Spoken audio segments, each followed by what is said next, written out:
Final session of day 3 here at the 2023 Australian Open, presented by APIA. APIA is proud to support the event, volunteers and officials. Val Febo here with you from the wonderful Broadbeach Bowls Club here, nestled alongside Green 4, nestled in alongside me are Kyle Langley and Nick Hind, as they have been all day. Gentlemen, how are you? Good afternoon, Val. Good afternoon, Nick, and welcome back to Broadbeach. And if we have a match anything like what we had in our previous encounter, it will be enthralling. Frank Lim and Stephen Sale were fantastic, but this one is poised to be even better because it is home club man Joe Franzi against Steve Eaton from Strathalbyn in South Australia. Joe is 2-0 from his 2 matches so far against Thomas Moore and Andrew Eady, and Steve Eaton is 1 win and 1 loss. So Joe, equation is simple. He wins, he's through. Mitch Mears is our marker, and the red bowls of Joe Franzi to get us underway, and I do believe they are going to be the red paddles. Yes, exactly right, Val, and welcome again to everybody on the stream. Welcome again to everybody around the world. It's very simple, as you say, for Joe Franzi. He's got to win the game. He's through to the post section. For Steve Eaton, he is a mathematical possibility, but only just. He needs to belt Joe. And given Joe Franzi's form so far, he'll have to do well. Now, when we say belt, this is a non-violent sport, Val.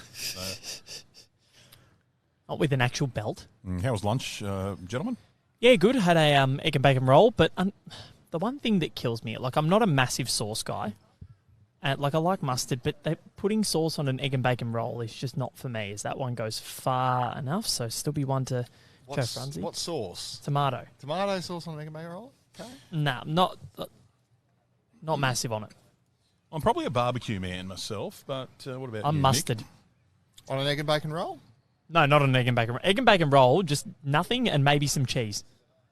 That does sound good. Hot English? American? Anything really? Mustard. Anything toasted? Oh, mustard you mean. Thought you meant the cheese.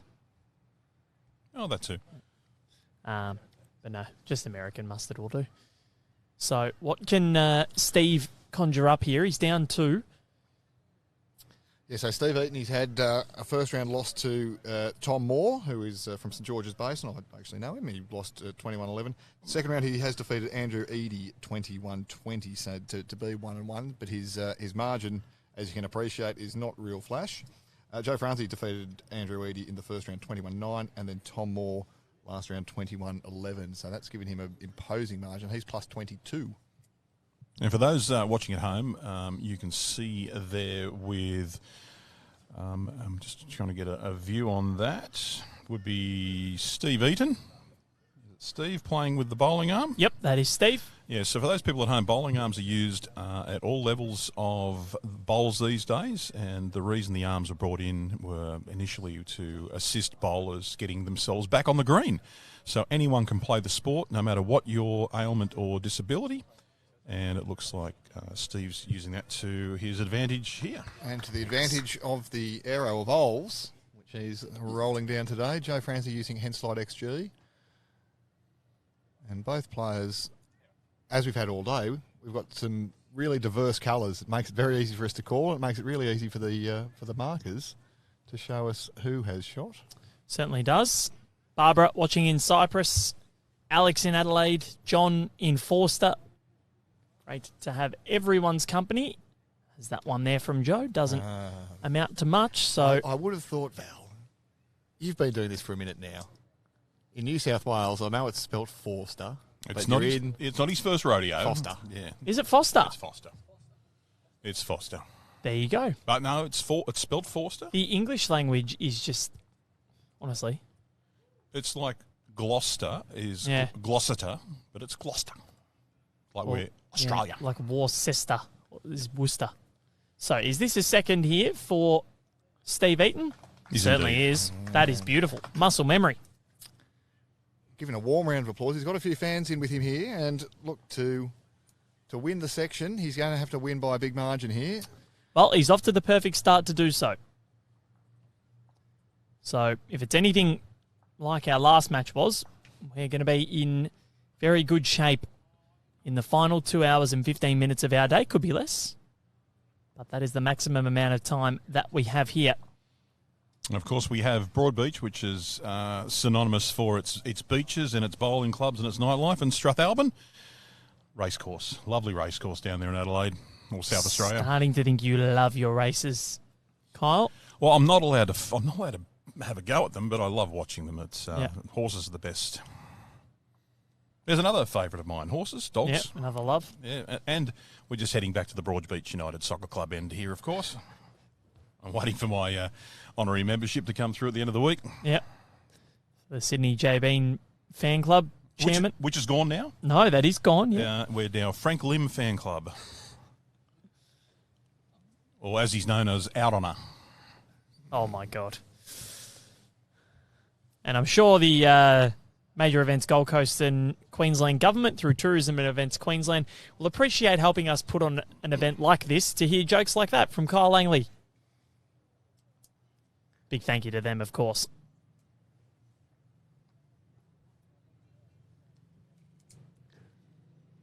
So, Joe Franzi, at his home club, would love to go 3 and zip to go through to the knockout stage if he can. He was given a lovely rap by the great Lindsay Clark in between the games before. She said, "Oh, Joe, he's a beautiful man."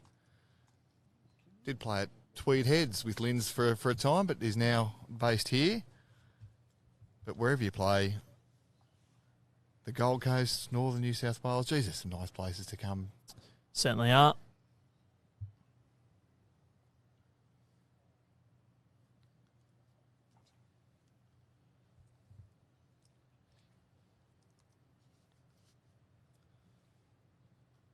Well, Steve Eaton started pretty strong here.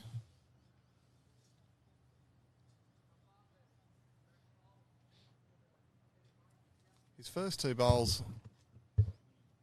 this end have been set up pretty well.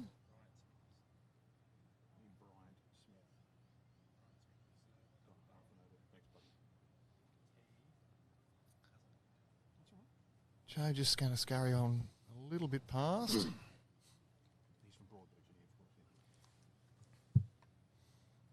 See Scotty Hampton watching from Waihi Beach in New Zealand.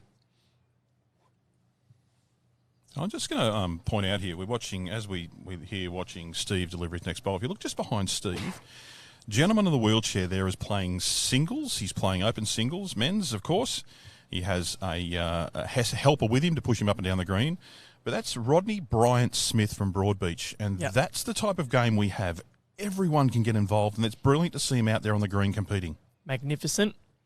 A lot of our wheelchair bowlers, they do so much for this sport. We've got Jodie Nikolic in Western Australia from Yanchep, who actually helped get a few chairs over to her club to increase the inclusivity of the sport and increase participation for people in wheelchairs at the club to have a go, because they're not cheap and they can be hard to come by. So amazing from Jodie. And I'm going to have throw a big shout out to a mate of mine, Jamie Sager. Jamie ran into some ill health last year, spent a fair bit of time in hospital. He's just recuperating, but he's been in contact with New South Wales Wheelchair Sport, and they're going to stitch him up with I shouldn't say stitch him up, but they're going to fix him up with a chair.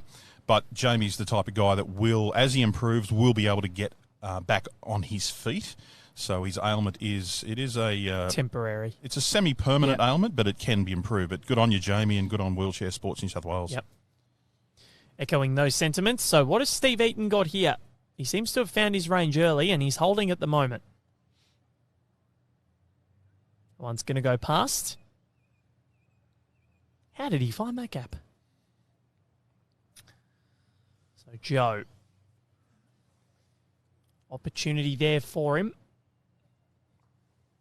Well, Joe did like his last bowl. He was urging it on at the end. Really wanted to just get half a turn more out of it, but it's a good second shot now, we believe. Mitch has indicated one shot to the dark speckled aero bowls of Steve Eaton.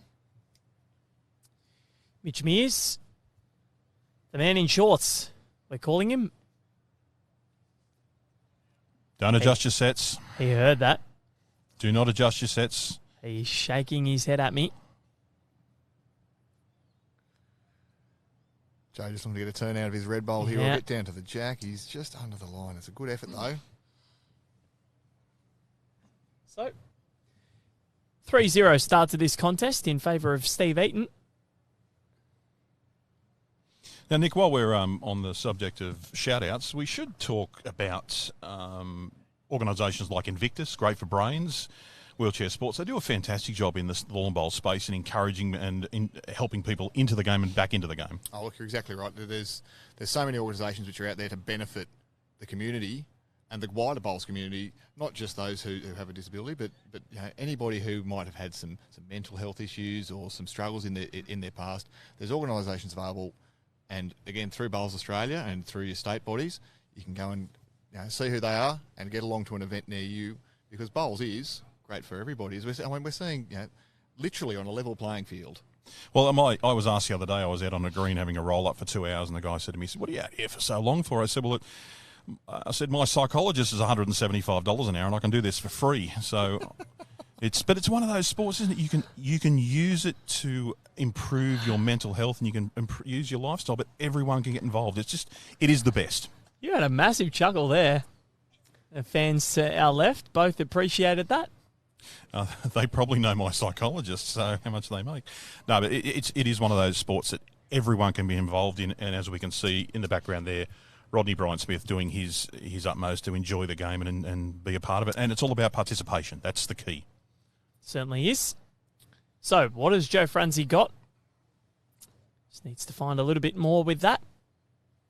If he had a little bit more weight, might have been okay, but Steve Eaton well and truly on top so far.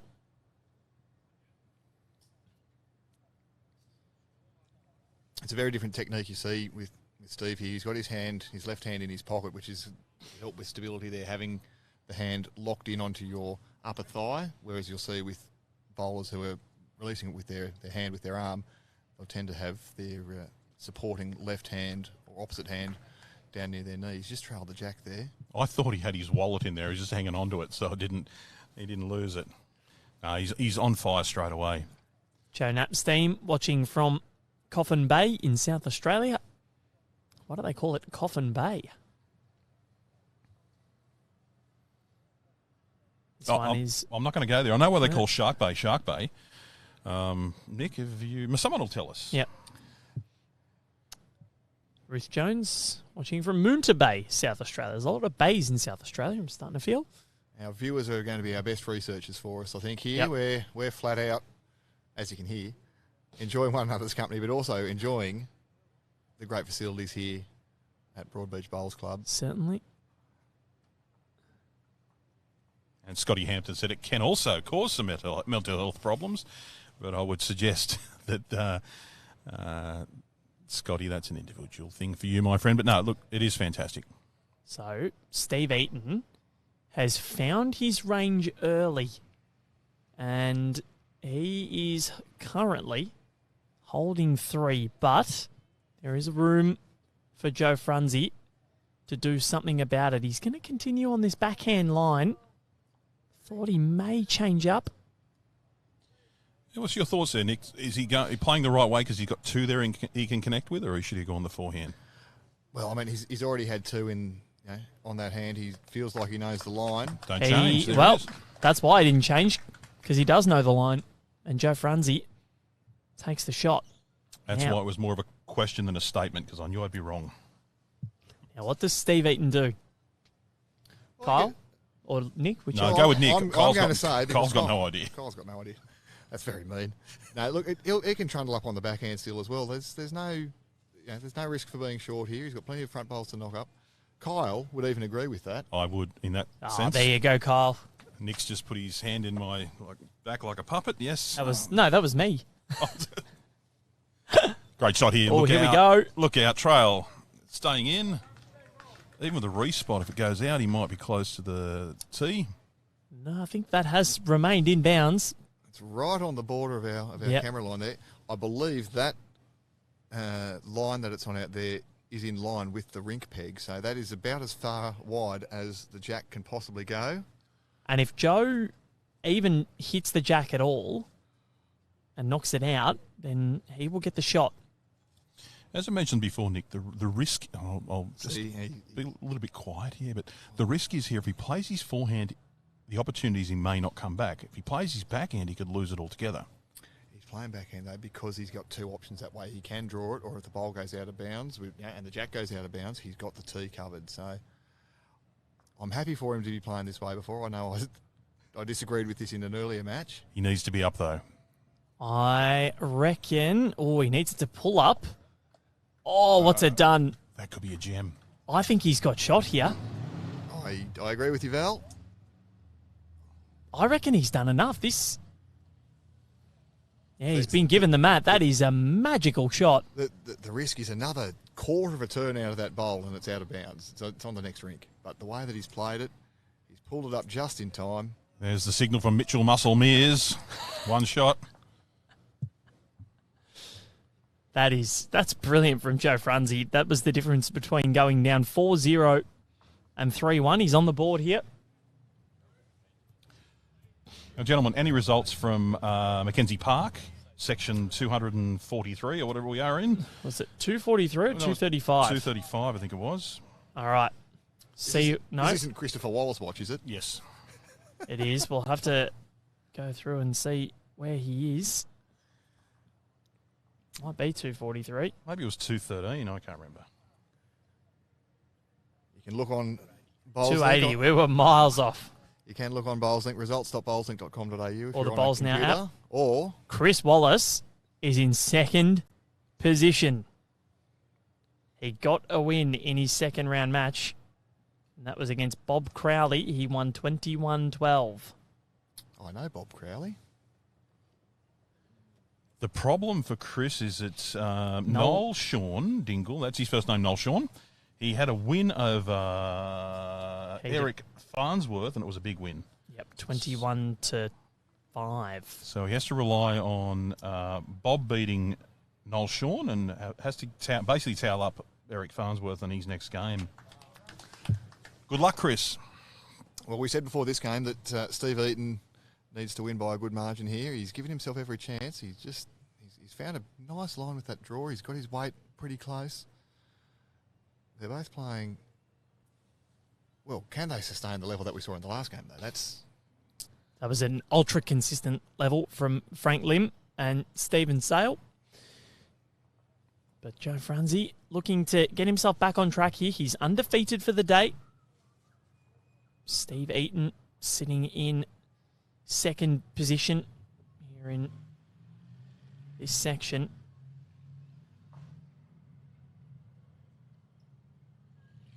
This is section 211.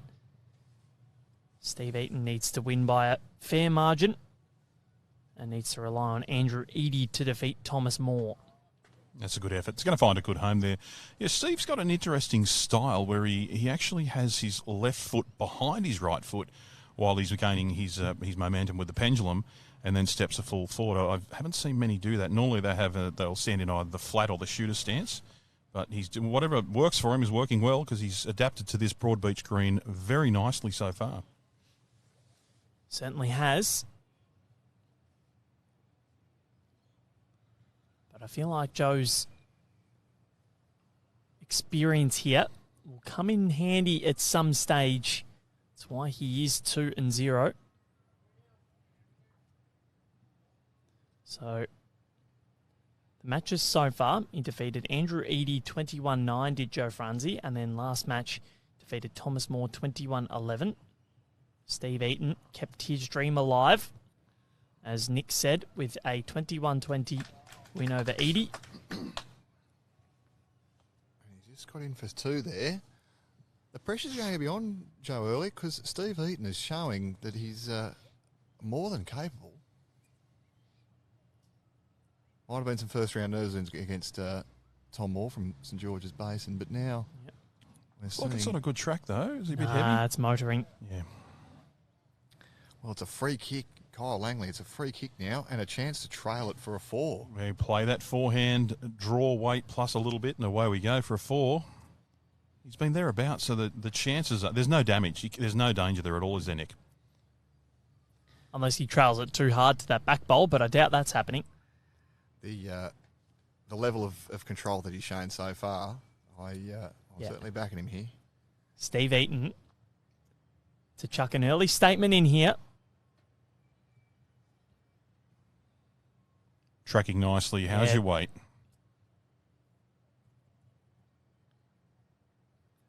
It's only going to be... Ooh, is it going to be 3? Yeah, I reckon that's 3. Controlled enough that it didn't get there, but I reckon that it didn't get the jack, but I think he's gotten in the count. These are the sort of shots, though, and these are the sort of moments in games you might not get another opportunity to make a 4.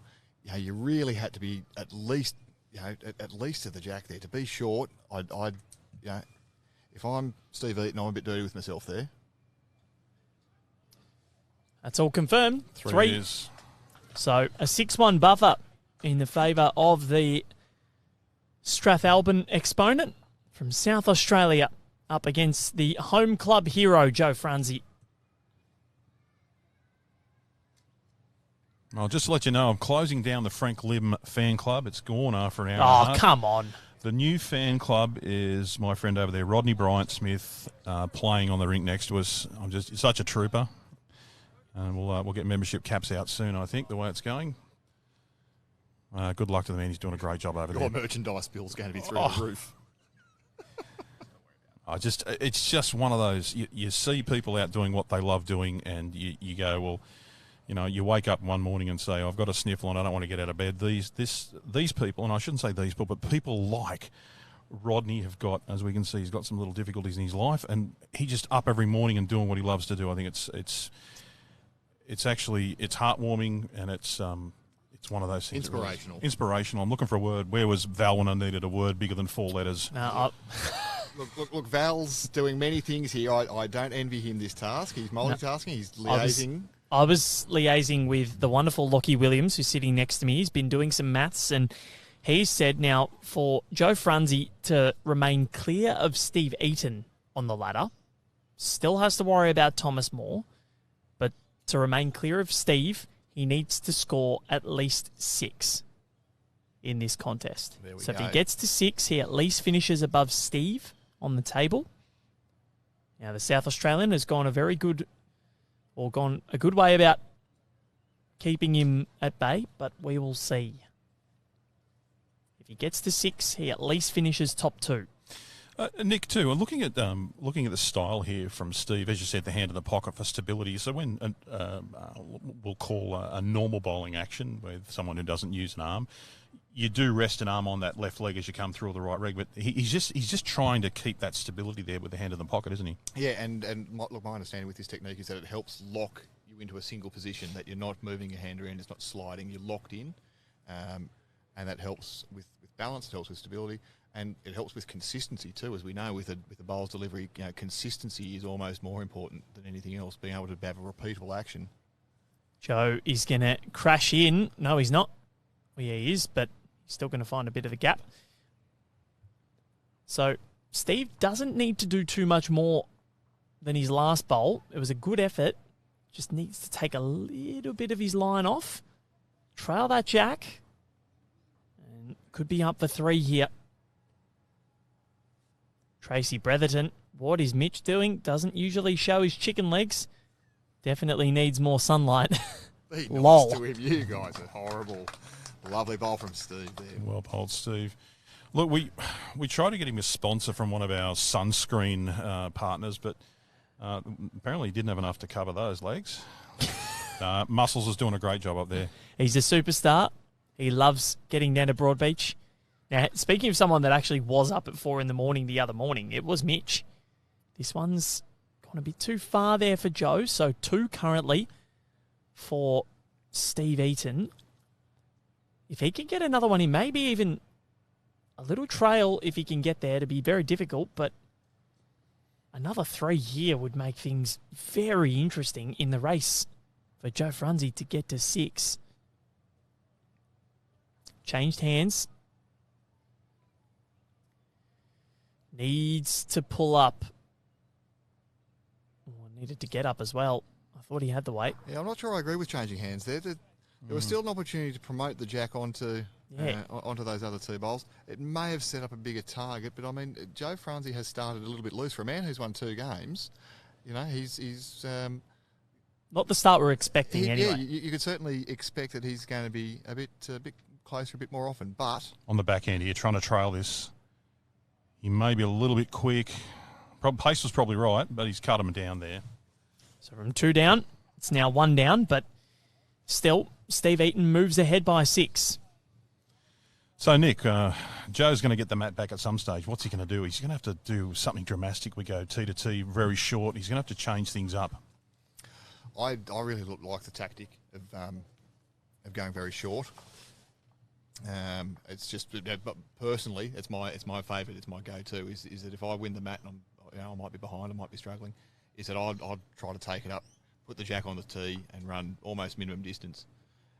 It just opens up a few more opportunities, and it's not a length that gets practiced often enough, in my opinion. Whether that's Joe's go-to or not, we'll wait and see. But for the moment, Steve Eaton is doing everything he can to keep himself in the hunt for win this section.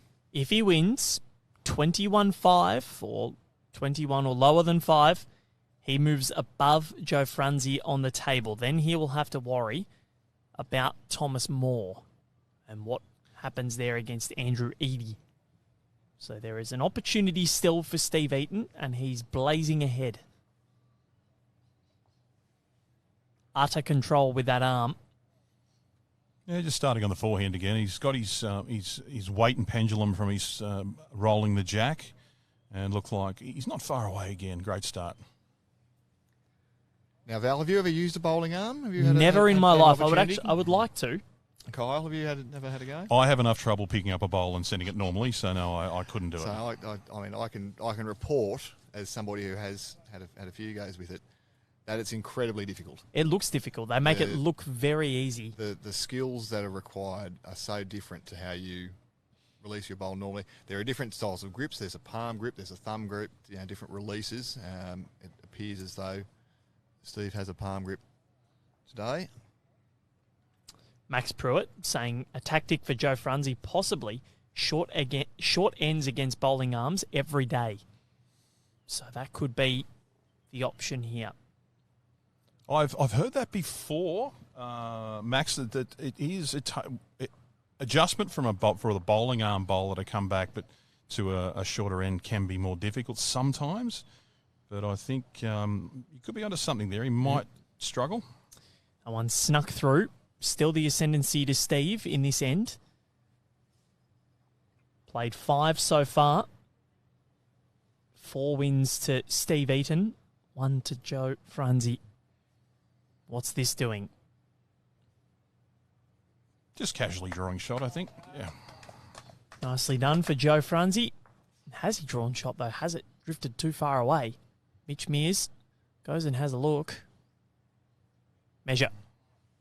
And we've seen the difference between the first game to this game, and the second game, but they're running on a lot more. That breeze has come through, that little bit of moisture that was on the surface before, totally gone. These greens are like billiard tables at the moment.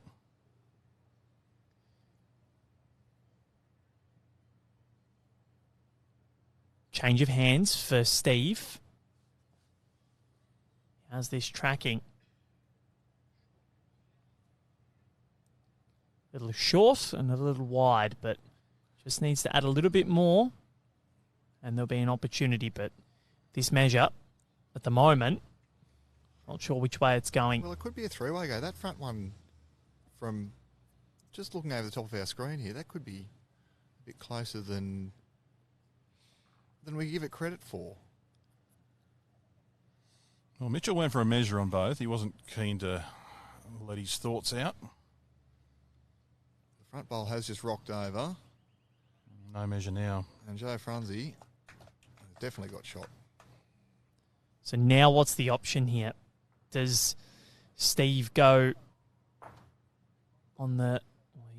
Joe's just going to stand in the way a little bit, but he'll move eventually. As you can see, Joe's from the Broadbeach Bulls, where we're hosting our these events or these sections.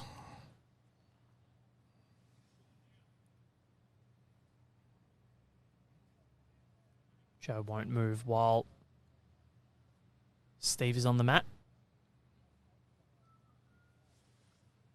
And, well, he's still staying there. He's playing the right hand for our camera angle, if nothing else. Yeah, very well. Yeah. Joe must be glazy by trade. I think we can see through him, but anyway, that's done well. Well, I think that must be karma to Joe for standing in front of the camera. That'll remain as shot, I think. What can he do, though? He needs to get himself on the board. Nick Hine, thoughts, backhand, And forehand. he will have himself on the board. That's red. Well, there's a red paddle up in the air from Mitch, so backhand, stone cold draw. Don't have to get too cute with it. You don't have to get too close even. It's very easy to get carried away by putting touches on left, right and centre. You've only got to be closer than your opponent's bowl. But for him, just to have one, the opportunity to change the length, the opportunity to change the tempo, the opportunity to change the game.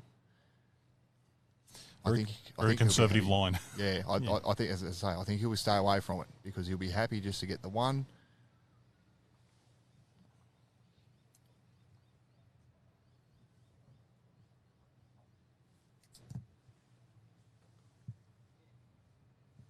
Mitch Mears, big smile on his face, and he indicates that it's a 1. All right, tactics, where are we going? What's... So 7-2, well, he's not really done much. He's thrown the mat down basically where it was. But he did take a little look at the side of the rink there, so I suggest he's looking for something a bit shorter because he wants to know how much room he's got.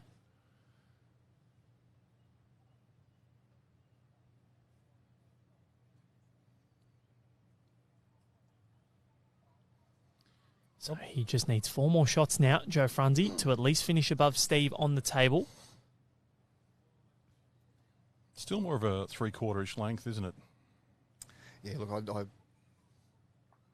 he did have a look down at the bank, and often when players do that, you can see in the background of your screen there's white marks on the bank. They are indicating 21 metres, which is the minimum length here at the Australian Open. And I was wondering if perhaps he wasn't going to look to be rolling something closer to that 21 metre length rather than, the 3/4 length that he's rolled here. Oh, I heard a little bit of a discussion inside at lunch too. There was an announcement that talking about 21 metres, not 23 metres in regard to minimum length. So there might have been a bit of an issue this morning in one of the games with not understanding the correct length. Look, I don't know. This is the premium event, but there may be some players from overseas who aren't aware of the 21 metres that we have. We do play here in Australia. It is unique to Australia. It's not the official length of the world bowls, but on these beautiful surfaces, 21 metres is often challenging enough. Far enough, exactly. Joe staying on his backhand here, just looking to add to his count. Well, he's quite deliberately, given that he's a local player here, he's been playing the side of the card table here. He's been playing this hand whenever possible. And my speculation is there is just a little bit of an easterly still blowing. Yeah. My speculation is that it's a little bit more forgiving on that hand. He's going to therefore, take the narrower hand when he can.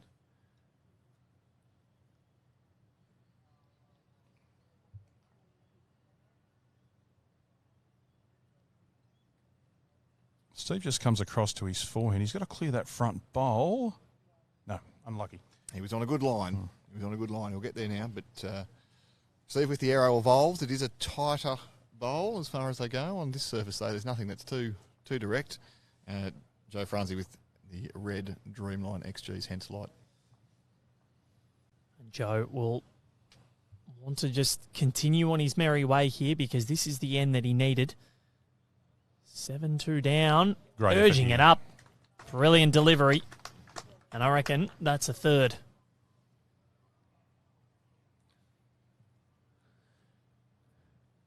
So now, all of a sudden, the pressure on Steve Eaton. Looks like he's sticking to his forehand as well. I'm not so sure I like that. Those front bowls of his need to go a long way if they're going to disturb anything in the count. I expect he probably likes it because he knows where the line is, but He's going to crash, I think. Crash again, which is what he didn't want in that situation. So this opens things up for Joe to maybe nestle the jack away. The bowl that came up may have stolen third shot. I But don't if think it has. Joe gets a touch here, it's 4. I don't think that has stolen third. Mitch is still indicating 3. So a 4 here would be enough for Joe Franzi to finish above Steve Eaton. And ideally, he would like a little touch around the corner just to tuck this away. Ideal bowl.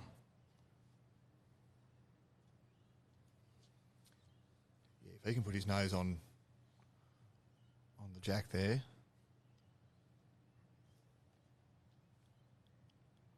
Just to hide it a little bit. Joe Franzi on the backhand. That will get him to the 6 shots he requires. Yep. And how is he going? Sailing past. No, he's not. No, he's not. That is a 4th. And, well, this bowl for Joe Franzi's tournament is huge because if Steve Eaton can't affect the count, he is out. Even though he can still finish off this match, but he won't be featuring in the knockout stage. Is he changing hands, Nick? I think he's going to the backhand here. It might be one bowl too late going to the backhand, but he's got plenty to run into. Needs reaching weight. Needs to get down. Well, he is reaching, but he is too wide and too long. That is 4 to Joe Franzi, and that means that he will at least finish above Steve Eaton in this section, which is 211, I believe.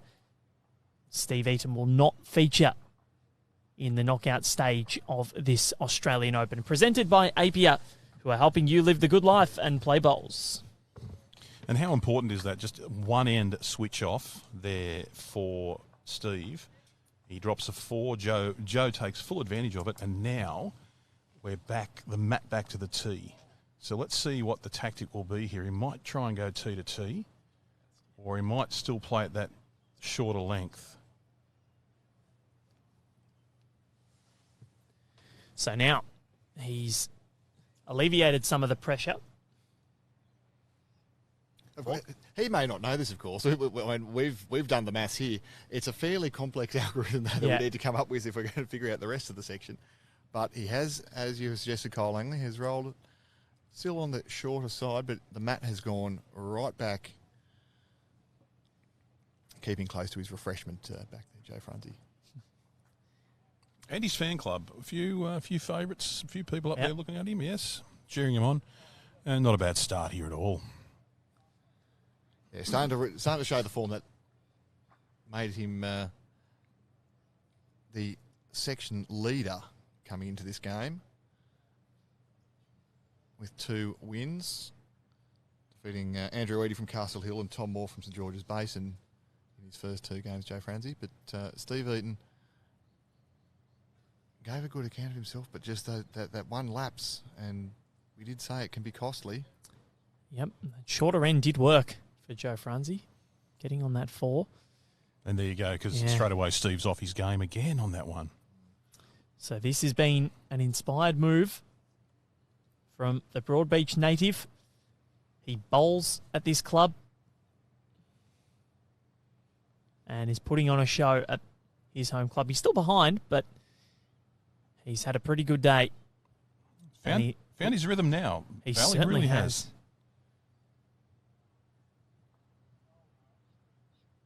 Yeah, he's getting his weight spot on.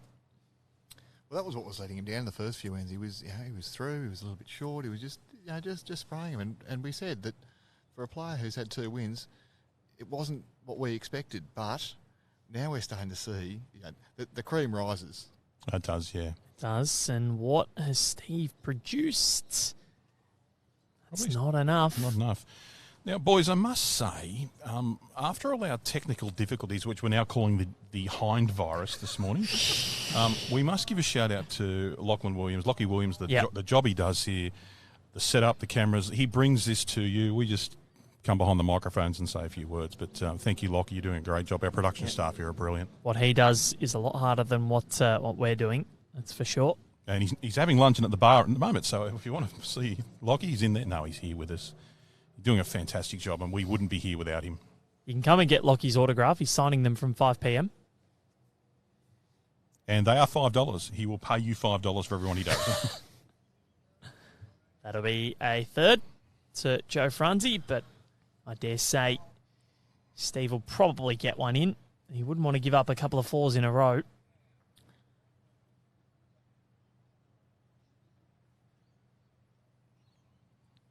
Very important bowl here.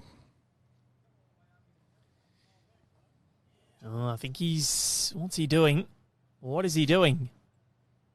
He's affecting the count, that's for sure. That's shot. Muscles has signalled shot there. Well, Joe's going to come and have a look at this side. You like this? Well, I do like it when people come and have a look because, the visual representation that you get when you're looking over it is much, much different from when you're down the other end. Because I think there's a chance for Joe here to look to put, as he's just getting to the head, the blue bowl, which is at 6 or 7 o'clock, there's 7 or 8 o'clock as we look from the jack. Through the gap? There's a chance of putting that through the gap to make 3. But the option there also, if he plays down to draw or a slight bit of weight, he can actually slice that out as well to pick up the second for sure. But you're right, there is a chance there of bringing it through for the third shot. And with enough weight, depending on how game he is, it could be the fourth. He could bring the front one in. What's he going to do for us here? Forehand? Nick Hind has called this one. Let's see what Joe Franzi has. He's urging it. He's urging it on. He's got a metre of weight here. Just he hit it, but it was very close. And Nick Hind with the right idea. That's exactly where he was going. But Steve Eaton will be back on the board unless catastrophe strikes. And back in charge of the mat too, importantly for him, even if it's only, as we know, for his own sanity, for his own benefit. Results are still very important. Just the individual results, just to be competitive in every game. And for your own confidence going back home as well, if you can go home and say, oh, you know what, I won more matches than I lost at the Australian Open. You go back to your club in your district and you walk with a spring in your step, shoulders puffed out a little bit, or chest puffed out. What has he got? Steve Eaton. As he looks to urge further ahead. That one is... Oh, is it going to get there? He needs to travel. I reckon it might only be one. The red paddles have gone in the pocket, so it's definitely a blue, as we know. And he's not doing anything other than keeping one in his hand. One it is. So, 8-6 in favour of the South Australian. Here at the Australian Open, presented by APO, who proudly support the events, the volunteers and the officials. Wonderful organisation. You go to insurance for retirees.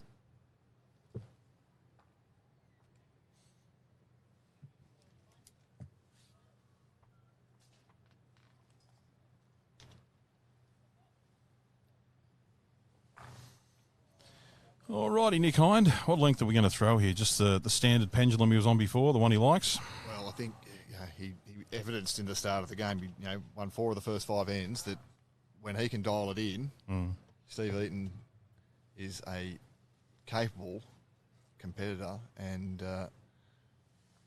having control of the jack length, it means a lot in a singles game. You've got 4 bowls, you've got your first one, you know what the length is, you've rolled the jack.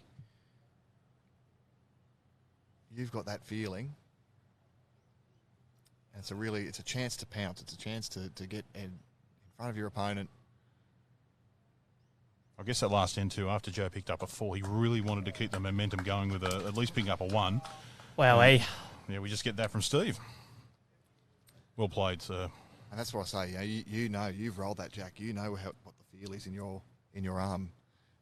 You can deliver to the same thing immediately afterwards. And he's done just that, putting one right on the front. What can Joe conjure up?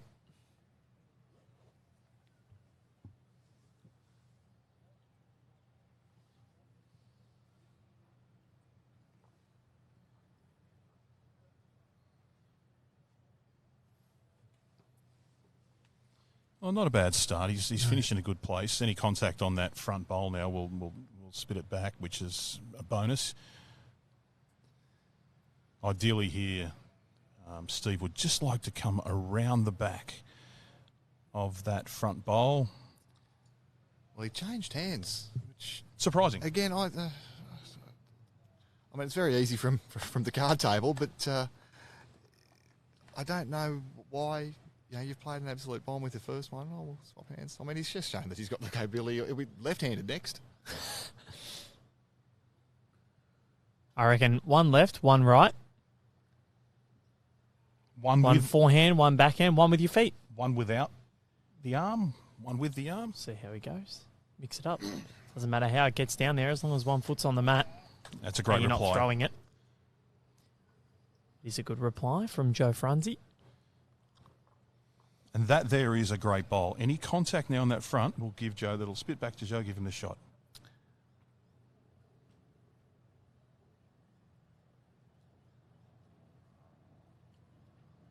He's setting up forehand again here, and again,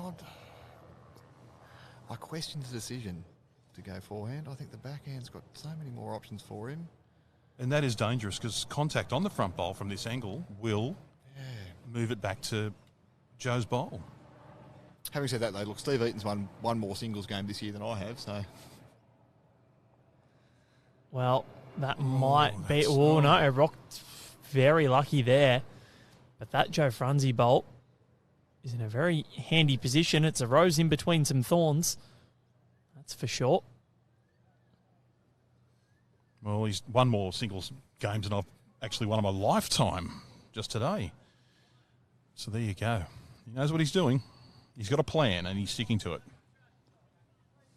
Well, look, it did work, but we saw the risk that was there. It was very close to going wrong for him. And Joe Franzi, he's getting down to the bowl here. This is looking very handy. Oh. He's found the gap. You're kidding me. Wow. That's great weight. He just, as I said, direction there. This is setting up, but for his next shot, he could. And again, what are you thinking? Stay in the forehand. Now he's played the next, but he's coming back to backhand. Well, because there could be I was going to say stay. I thought stay forehand. No, I thought backhand and try and sit this Franzi bolt. Well, again, it depends on what your risk profile is like. You know, are you looking to make a 4 here, or are you looking to cover? And it looks like he's looking to make that 4. Might as well. The option is there. Needs it to get back and needs it to get up. It won't get there. Either that, or it's a very negative bowl. You know, putting in the blocker. Tackle. It makes it hard now for Joe to get back on draw weight, but on ditch weight. He could play a couple of, not even ditch weight, just a couple of yards over and still get under the dark blue aero bowl of Steve Eaton at the top of the screen. He's got a second shot, we believe, and he's got the 2 best back.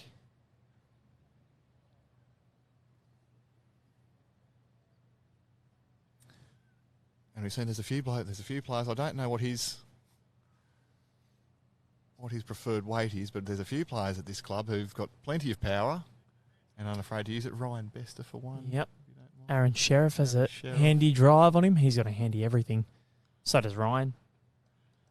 So we'll see. He's going to play backhand. We'll see how quick he wants to go. He's going quicker than normal. Controlled weight. But it's going to come underneath. So Steve Eaton will remain in front with a single.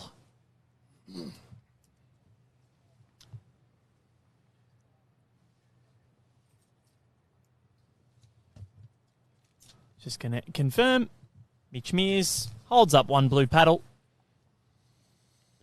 And we move on. A 9-6 lead to Steve Eaton from Strathalbyn. That 4's a real standout now. You know, we're through 9 ends. This is the 10th end of the game. and that 4 shot that Joe picked up on N7, it seems like a real outlier.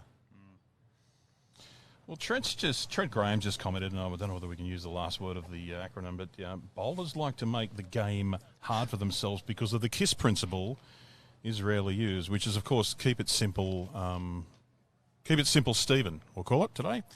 But yeah, it's one of those things, just the basics sometimes can be the better play. Are you saying that because of Steve Eaton, or...?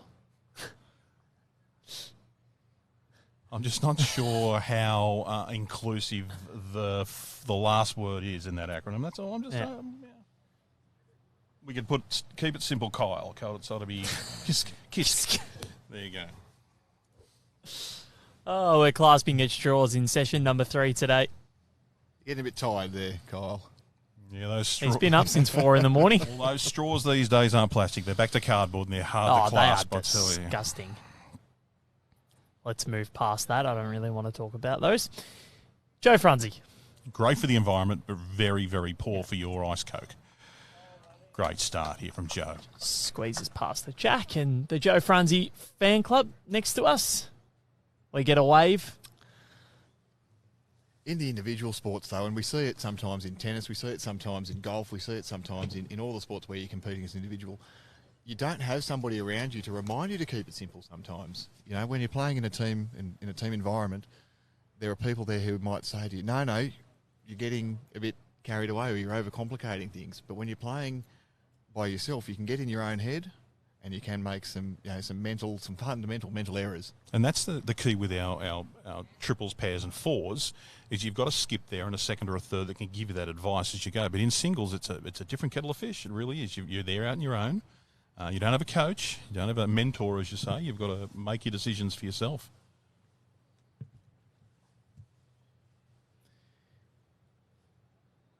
So, this is going to drift under, but it might be enough. Nope.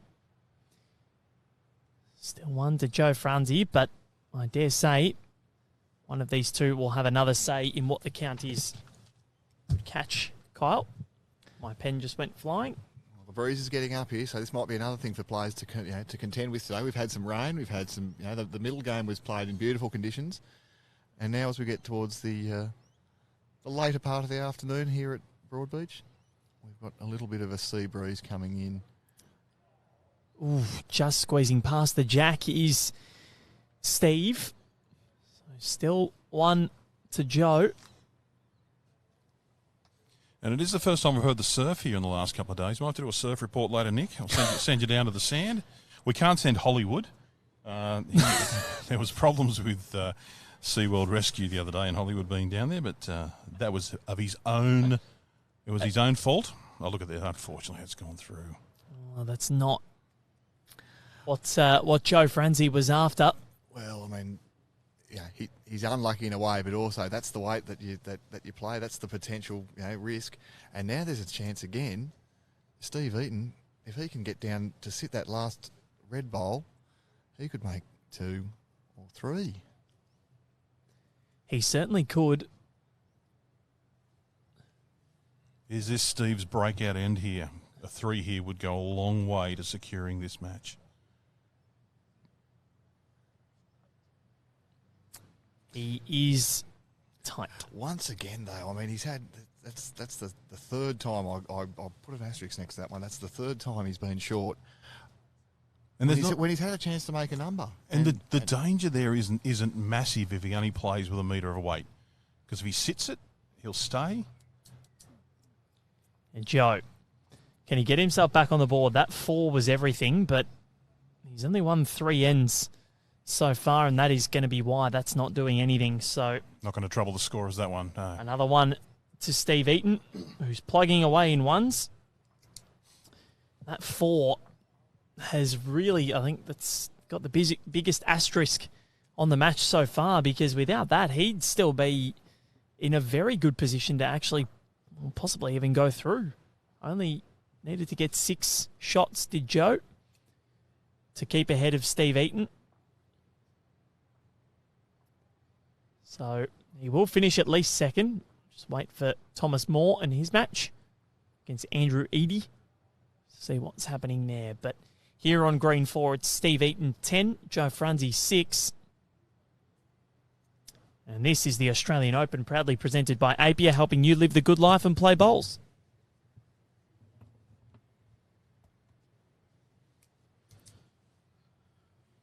Big thank you to the City of Gold Coast as well. What are you doing tonight on the City of Gold Coast, Kyle? Could be sleeping tonight. These 4 o'clock mornings again to me. What about you, Nick? What are you thinking? Is there a... Oh, look, there might be a cool treat coming up at the end of the day, but nothing too exciting. We've got another day. Are you talking like tomorrow. A sorbet? You talking like a cool treat like that, or are we looking at something more yeasty? They've got these amber things behind the bar, which we might have a look at, but... And the amber things are yellow Powerades. But there's other things too that we've got to get through yet. We've got to get through this game, and we need to find out the result of this section before we come back with some more great action tomorrow. I believe we've got the women in play tomorrow. Is that women's pairs? I'm pretty sure. Yes, that'll be in action tomorrow. The schedule will be confirmed tonight for Rinkside Live. So keep an eye on Bowls Australia's Facebook page, and we will tell you who we're going to be broadcasting here from the Broadbeach Bowls Club. But women's pairs action. Still some men's singles to finish off as well, but twice as much fun tomorrow. Certainly is.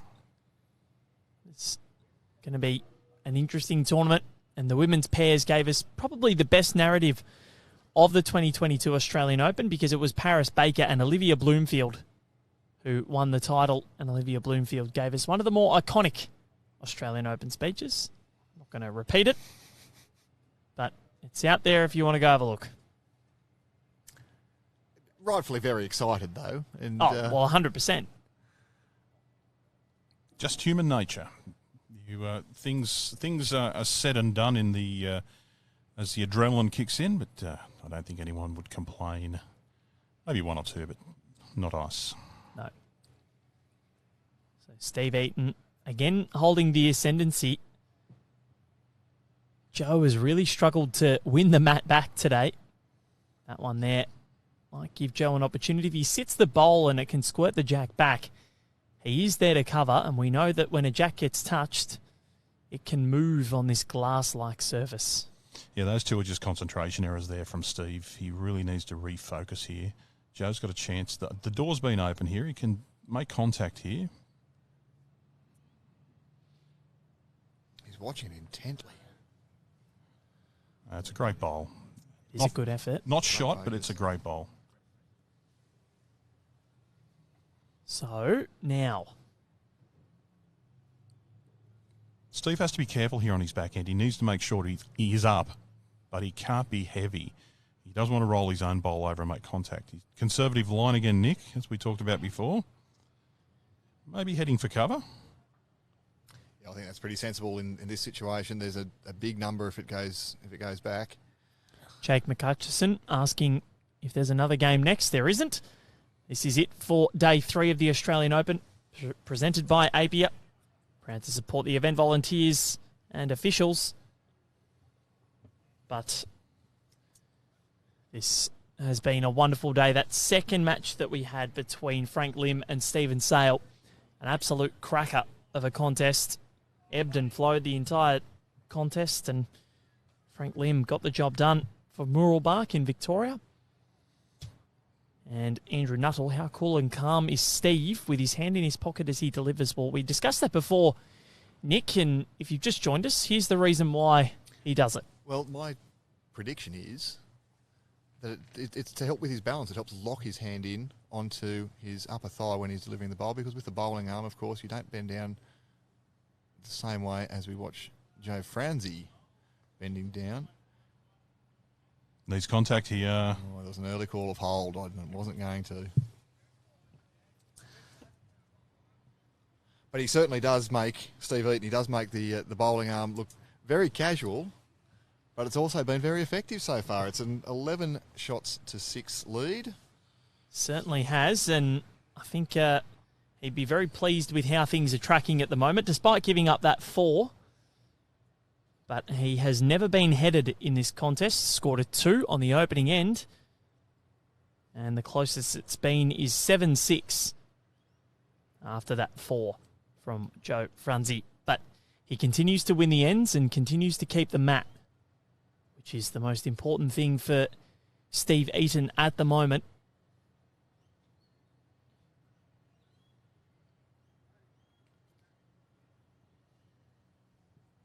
The weather starts to sort of drop a little bit. Hang on. Now, this is short. I may not have mentioned this on a stream before, but if Steve Eaton has just rolled the jack there and Mitch didn't touch it, now at my club we'll all be going in and having a tequila. We have a rule for this, and I expect that there's various different rules about clubs all around the world and around Australia. But that's one of our silly ones at Jindabyne. If you roll the jack and it stops on the line, it doesn't need to be adjusted, respotted, touched. We're going to have a little drink together. And that's the beauty of friendship and mateship in bowling clubs, isn't it? I was a bit perplexed about the jack roll then. I thought it's probably more Joe's length, what Joe's been throwing. Steve decided to go with it's just a little under 3/4.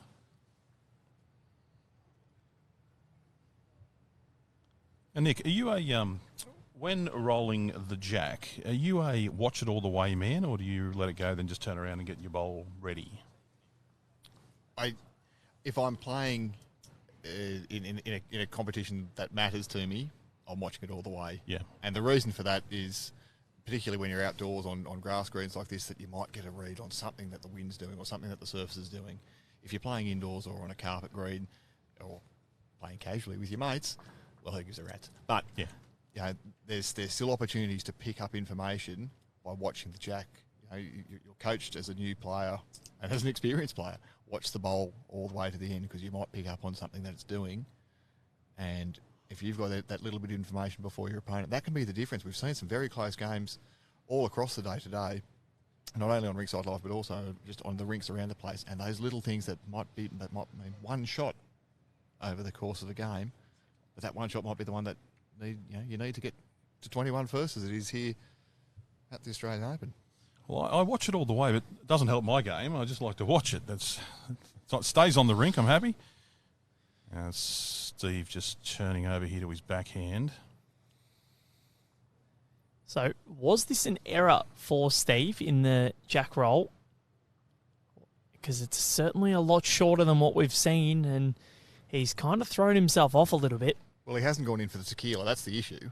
He did stop it on the lineman, but nobody's gone inside for a beverage yet, so maybe that's the problem. I will say I don't think he got the best release from his arm.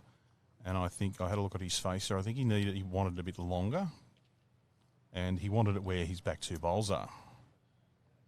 Well, if that's where it was, he'd be holding a double toucher pretty much. Joe was stalking that one, but he just turned under. Okay, now the maths has been done by Lockie Williams. It's a 17-14 lead to Thomas Moore on the other green. And if that were to stay that way, and it would go to 21-14, that means that Joe Franzi would only have to score one more shot in this contest to ensure that he goes through into the knockout stage. So this end, looking like he's holding now, but I'm not sure. Could be holding 3 here. You just never know. It's the angle. Definitely 1. I'm going to limb and say 2. 3, there it is. And we've gone from the penthouse to the outhouse in relation to surnames that we can play with. We've gone from a limb and a sail to Eaton and Franzi. Not many things you can do with Eaton and Franzi, unfortunately. Well, he's been well and truly eaten. That's all I can come up with. And we'd like to thank Lockie. I always want to thank Val Fibbo for his last ever Rinkside Live today after that chuck. You can't kick me off. Here's Joe. We let Lockie have a vote. For a second 4. Needs to slow up a bit. It won't.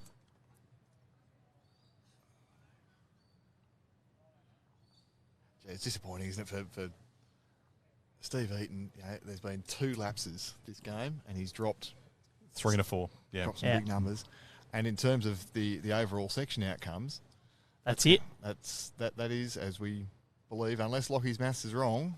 He's never wrong. He did take his shoes off, so he was counting a lot. So No, that is it for the section. Joe Franzi, he doesn't know it yet, but he's through to the knockout rounds.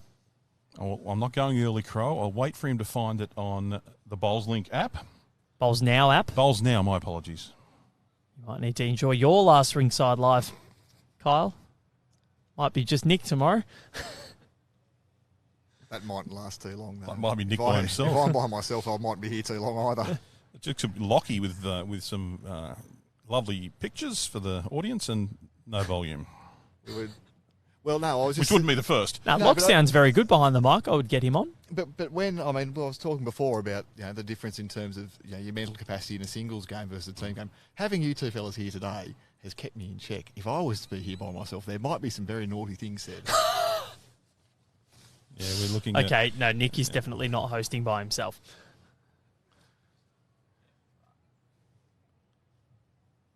Definitely right. So he's through. Joe Franzi is into the knockout stage of the 2023 Australian Open, presented by APIA. But of course, he he lived a good life and played he bowls. hasn't. Tom Moore is on another green, so Joe still won't know. In his head, he needs to keep fighting for every shot, and rightly so, because you never know that there could have been. And the funny thing is, he hasn't won an end when he's had the mat. Actually, yes, he's won once. Sorry, when he got that 4. But as Nick said, that lapse from Steve, you've thrown the jack. You can't drop a 3. It's just you can't do it. But it's a lesson he'll learn. As I said, I think it was just a slight error in the release of the jack when he let go of it. He's fought back here, holding shot now.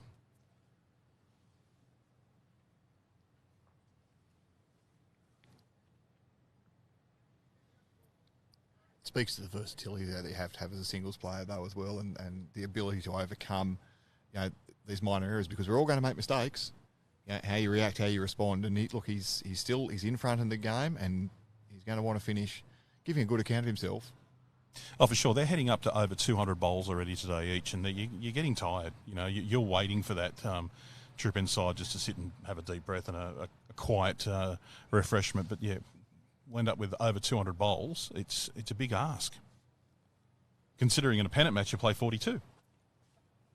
It's a lot of bowls in one day. It is. Joe would love to get this one in there, but still 1 to Steve.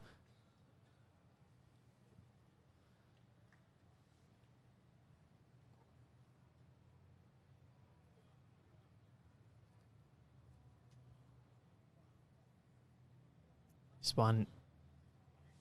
won Joe Franzi 4 ends to the 8 of Steve Eaton. And this has been, and it's still so close. Those 4 have resulted in 2 singles, a 3 and a 4. The Australian Open, proudly supported by Major Events Gold Coast and the Queensland Government through Tourism and Events Queensland, helping us do a wonderful job putting this together, if I may say so myself. Because if it wasn't for them, Ringside Nick wouldn't be with you, and neither would Kyle Langley. Still one of the blue there, so here's an opportunity for Steve to draw a second shot. He can sit the back red bowl if he wants and take the 2 here. Just stretch that lead out to 4 if you can get down.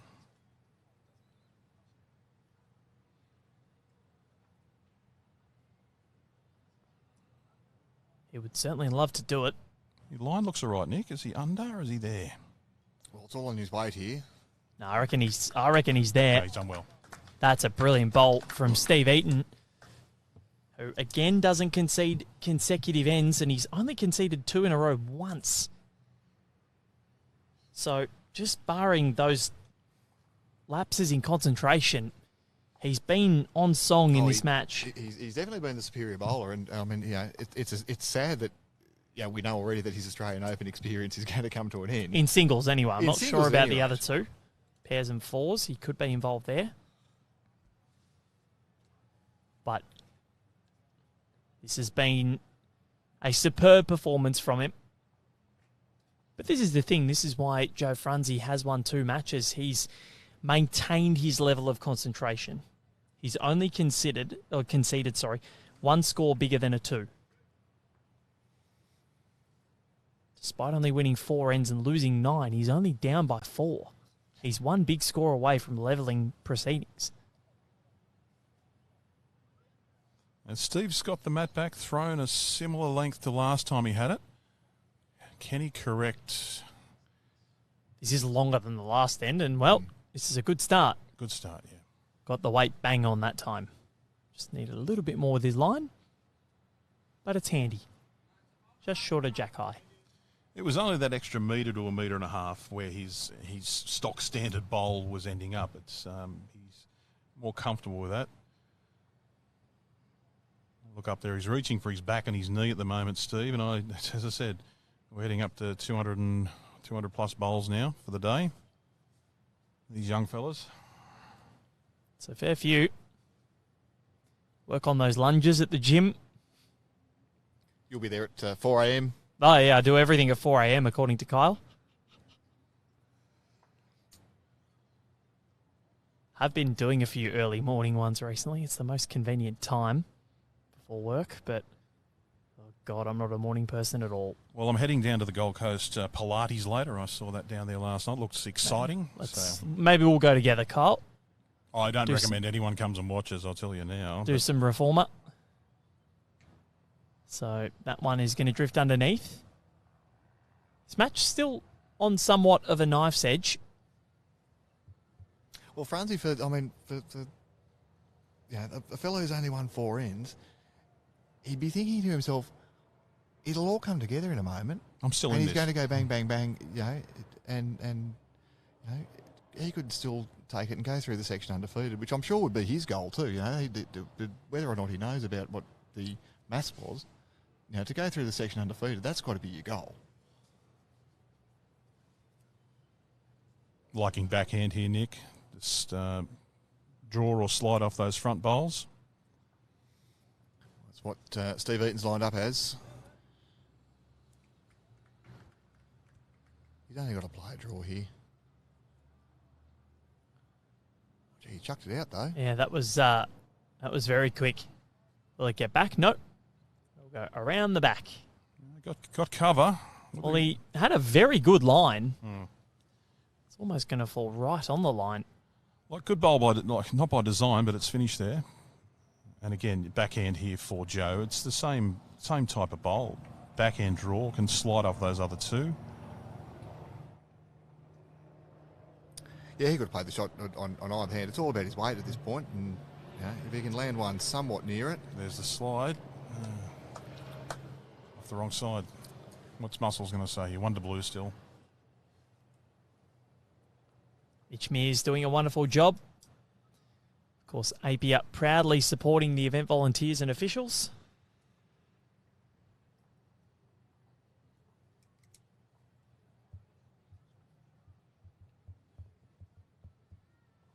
Probably a better line here from Steve. Is he up?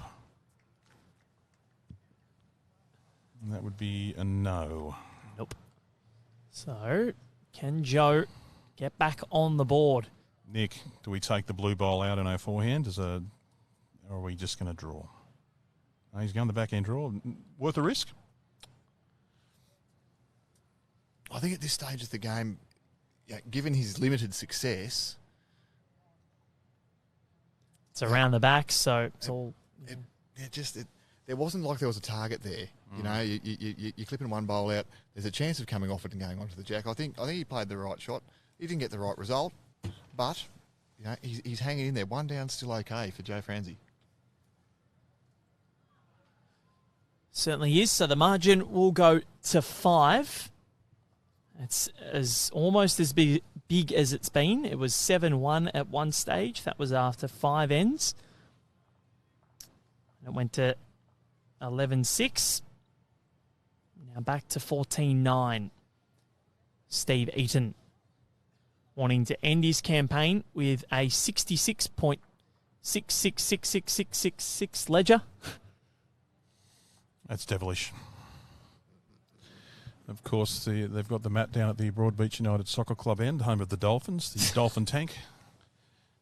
I'll get a T-shirt or a cap out of this somewhere along the way. Surely, I'm gonna contact them and ask them if they can do something for you.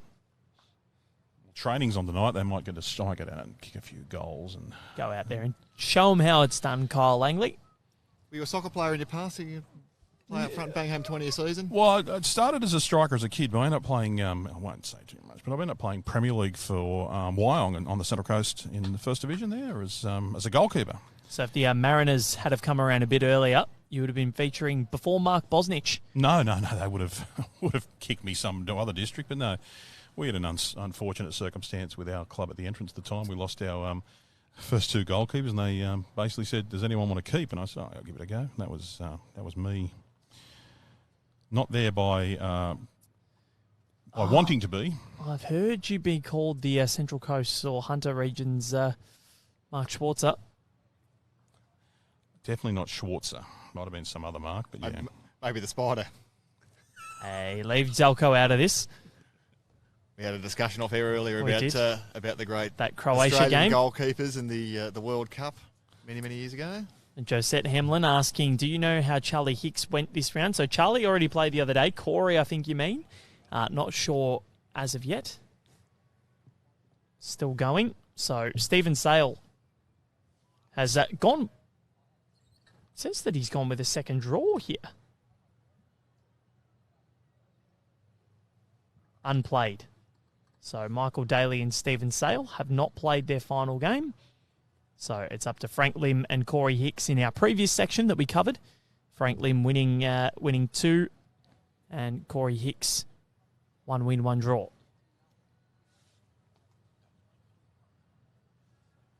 Steve Eaton's just popped 2 on to just behind the jack there, holding 2 here. What's Joe got in? Franzi, I was about to call him. What's Joe got in response? It's just gone out of picture there, but... so forehand here, do you think, Nick? Well, he's played it on the backhand beautifully. I don't see why there's any reason to change. I know there's that red bowl in front, but it's still a good metre out. He's played the hand very, very capably. Maybe more to tuck the jack in between those two, but yeah, fair enough. Definitely forehand. Oh, well, he's listening to you, Val. Who would have thought? And rightly so. The one-time Thursday Survivor champion for both Hey, Australia. No. I've won 4 times. This is wide. That will not come back. That's the challenge when you're swapping hands, though, is that you don't know the paddock out there. You don't know the line quite so well. And while it's not a bad bowl, it's not going to be able to provide him with anything in the future. The jack's very unlikely to go that way. We've always got the issue, Nick, of players. They'll either pick a spot on the bank to aim at. They'll pick a spot in front of them on the green to aim at. Not many will. A lot of them look at the jack, but it's like this one here. It's a great Joe. That's nice. So it's a matter of just finding your line, picking a target, and trusting your bowls to get back to where you want them. Amanda Jeff's asking, has Kobe got through? Which Kobe are you after? If you're after Chromie, yes, he has. Not sure of any others. I know there was one in the draw, but I can't remember the last name. And Colin Bray saying, any more Chromies through today? 3 after yesterday. Yep, that's exactly right. If you want to send more Chromies up here, we can get them through, don't you worry. They're a brilliant bowling family, I tell you. Good to see the support coming out of Victoria for our young bowlers. And our older bowlers too, Nick. What has Steve Eaton got? He played that a bit more positively, but he was entitled to do so. The way that he had the head set up, he was entitled to play with a little bit of weight there. But Joe's going to pick up another one here. And after the way he played his last bowl... Same, I reckon. You play it again, Sam, don't you? Yeah, draw weight. He has got the opportunity of resting in there or resting on the blue bowl of Steve's. Play it again, Joe. This one looks tight. had a bit more speed, does he? It was good speed. Great speed, just a line. It held out for quite a while, but it won't get there. My early crow didn't fail. I thought it might. 10-14 in favour of Steve Eaton. So that is just the 5th end that Joe Franzi has won in this match. Yep, Amanda Jeff's asking if it was the young, or asking about the young Chromie. Yes, he got through on day one, overcame Carl Healy in that group. In a sensational display, 21-17 he won that. Sorry to Colin Bray, who's commenting here. He was in that section and copped a really, really tough draw. Chromie, Healy, and your man, Sydney J. Bean. No, fan club's closed. Well, we've got a message here from gosh. Joyce Ebick. Did Phil Baker get through? Now, I'm presuming you're Phil Baker from Port City, bowls manager and guru there. Not sure, but we might find that out for you later. There's a few notables for those who've only joined us for this afternoon's game. There'll be a few of the better-known players not going to be featuring in the knockout rounds. We know Barry Lester, Carl Healy, as we just mentioned, Cohen Litfin, Ryan Burnett, amongst some of the big names who have been eliminated in the sectional round. Certainly, Phil Baker did get through. Top of section 179. Bakes us through. Good on him. Oh, you're right, Nick. Let's say they're shocks. It's a Rafael Nadal going out in the first round, isn't it? But look, it does happen. We see it in the tennis world. We see it in the bowls world as well. Anyone can beat anyone on their day. But the best players, the cream, as we say, the cream rises, and whomever is in the knockout sections, they'll want to give themselves every chance of going deep because, well, it's a worthy prize. First prize, Val. Signed autograph from Nick Hind. Signed autograph from me, and yeah, and a few dollars cash. A couple of bucks. Yeah, why not? Ranking points. Yep. Get you on the map. The selectors take a little bit of a look at you further too. They, if you can play this style of knockout bowls as a singles player, it's brilliant. First prize is 12,500. Cool for the winner. That's why you didn't enter, Nick. It's not enough, is it? No, not for Nick. No. Doesn't get out of bed for 30. Look, I am on slightly less than $1 million a year, so 999. When you 999. When you say slightly, how slightly is that? Well, I think I'd be the 4th highest paid person at this desk. So let's just say that.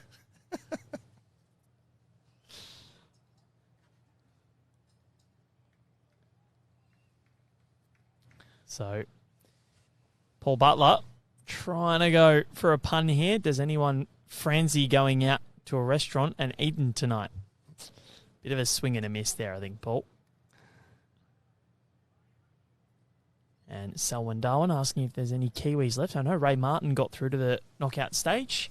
He was the winner of Section 1. 1 of 303 at this Australian Open. Proudly presented by Apia. Helping you live the good life and play bowls. Speaking of pay, Nick, as I came out of my abode today, I followed a car up to the top of the hill and I saw one Lockie Williams and Val Febo. I wasn't in the car. No, but they did both get into the car. I couldn't believe that they actually hire out Maseratis on the Gold Coast. Incredible. They travel in style, these two. If you call a Havala Maserati, you have a very warped sense of life, Kyle. Covered his tracks well, didn't he? Thought you were about to bag Lockie's driving. That's why I said I wasn't in the car. Those cars are very hard to get around the Avani car park. The moment, 2 to Joe Franzi, who has only gone on to win 2 ends in a row once. I didn't need to say anything about his driving. You were waiting. Because you made a comment to us before. Yeah, I know. I will back ourselves up here because that is not an easy car park to navigate. With a big car, anyway. Now, if you lose your bumper bar on that front wheel on that first turn, it's really hard to get out, Lockie, isn't it? Yeah. Insurance? took the big premium or a little? Aiden Davis booked it, so Aiden's listening. Maybe let us know. Maybe he took the extra cover. All right. What have we got here, Nick? Well, he's down 2, Steve Eaton. And he's on the backhand. He's got a chance to roll his own one up if he's a bit narrow, or just draw around, sit this one here, or trail the jack. Oh, he's up. That is unlucky. He had lots of good things that could go on with that hand that weight. So, what's the margin going to be? Muscles has 2 in his hand, but we'll see. There he is. Mitchell Mears. 14-12, Steve Eaton.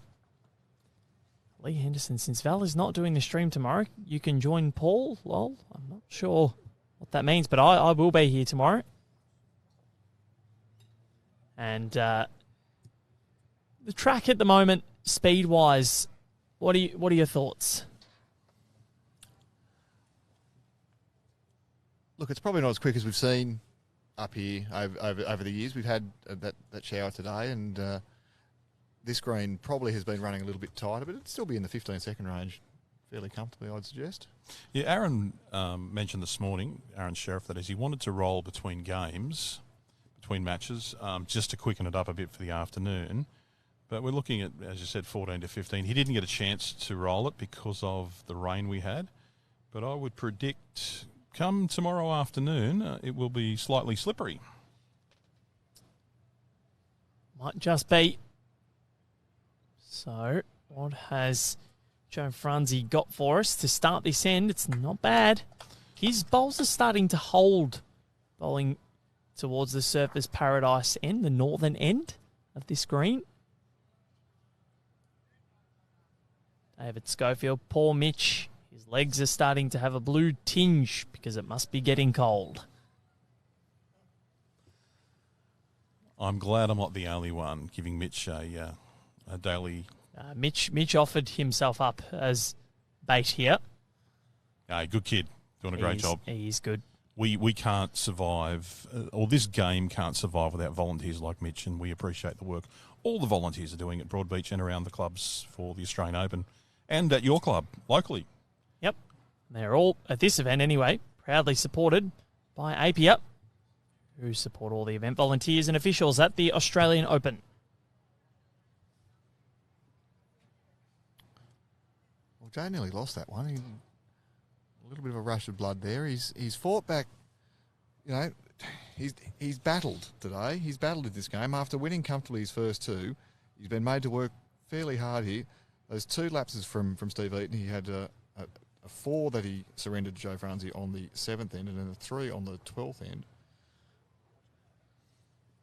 But Joe's, you know, he's really boxed on. I think he can be proud of himself. Yeah, we see the problem, though. Have a loose end, you drop 4s and 3s, and that's what that concentration has to be there for every bowl. Don't give it up. Don't give it away. Refocus. Your next bowl is the most important one, not the one sitting down there. But, I mean, yeah, Joe, the expectation after he'd won his first 2 games comfortably and confidently was that he was going to come out here and turn on a really good show. He'd probably be the first to admit he hasn't played his best bowls, but he's stayed in the contest the whole way. And you're exactly right, Nick. He's been consistent enough. He's collected when he's needed to collect. And he's still well and truly, well, he's only 2 behind. Yeah, not only is he in the contest, he's still a big chance of winning this game. Yep. Winning his section, going through undefeated.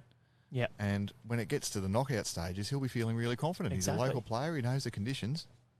So Steve knocks it up. But I love the mask that Steve puts on. He hasn't changed his facial expressions, his body language. It's been fairly consistent, and he's just doing the same thing on every end, just being consistently getting 1, 2, 3 in there, and staying in the contest. It's funny. There's some really emotive players in our game, and we haven't come across too many of them today. Although I reckon Joe will be pretty happy if he can connect here. Gone with a drive. He has connected. That's sensational from Joe Franzi. Well, Nick, you weren't here yesterday. We sat here. We were looking at Rink 22 down the left-hand side, but we almost got collected by a couple of mats, didn't we, boys? It was come flying back through. It was not intentional, but Well, maybe they didn't like that we weren't streaming them and decided to throw the mat back. But that was fairly aggressive throws of the mat. But here we go. Steve Eaton trying to get himself back on the board. Well, Joe Franzi saving it. Same as his last bowl. He bumped one up from about the same spot on the right hand side of your screen. Joe Franzi, he did have, now there's one that's not on the screen that was at the back there, which gave him the right to play with a bit of weight. But Steve Eaton, he'll just be looking to promote or run underneath the dark bowl. This is tight, but can he get a rub? just don't promote that one. Didn't. So for the first time this match, we believe Joe Franzi is going to win a third consecutive end. He will take the one. Now, we've got our friend across the other rink. Are the boys going to put the ramps down for him? Yeah, they are. Well done. Give us a wave as he goes by, no.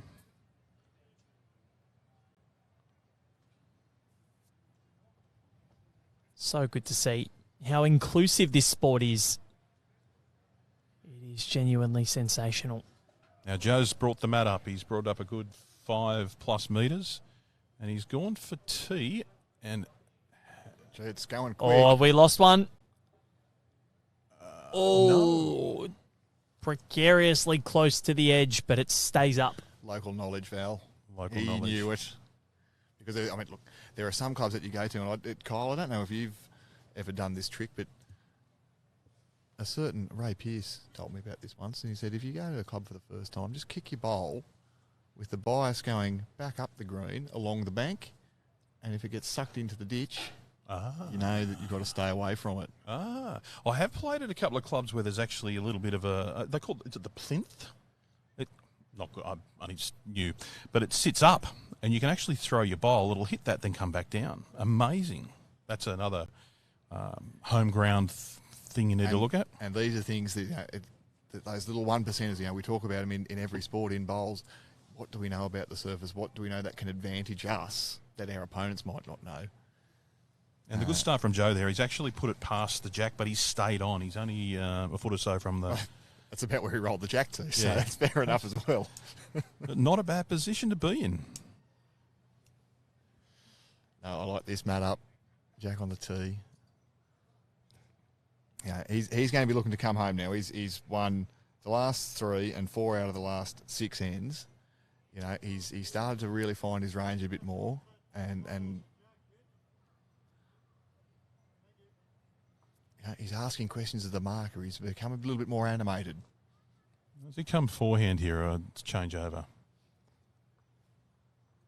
Looks like he is. Yeah, I think it's sensible. The bowl of Steve Eaton on the right-hand side is it's a fair way out. It is already shot, but you don't need to be promoting it. As Val said, these bowls are holding now too. Yeah. So he picked this up. I He's think picked this up. No, just going to go under the great bowl though. It looked like it was going to pick. Or roll it anyway, but he'll take shot. And we'll take solace in the fact that he has just maintained his composure. He's not panicked. We know that he's through. He might not, but we do. I reckon, when you get to 13, you'd probably start to feel pretty safe. Even if Tom Moore was to win by plenty on the other rink, you'd say, that can't happen, surely. This one's going to dip underneath. So Steve Eaton has not trailed at all. This is, in fact, the closest it's been for a very long time. Well, Diana Cunnington on the stream, on the feed here. Joe will focus the whole game. That's what we're seeing. Exactly, yeah. He's playing that forehand again. He's just trying to tuck this around. Like drawing second shot, of course, is important, but if you can tuck that around, you've got to be up, Joe.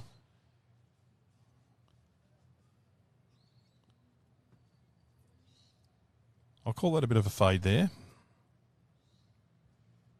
What's Steve got for us here? He's playing with some weight. Front bowl. Second. Looks like he might have cut it back.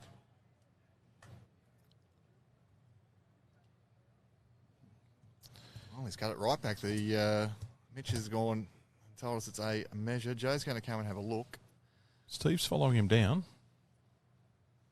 Well, he's getting a bit more animated too as we get through the game. You know, they've both been fairly reserved so far, but what we're seeing is that, you know, we're getting towards the business end of this contest. There's potentially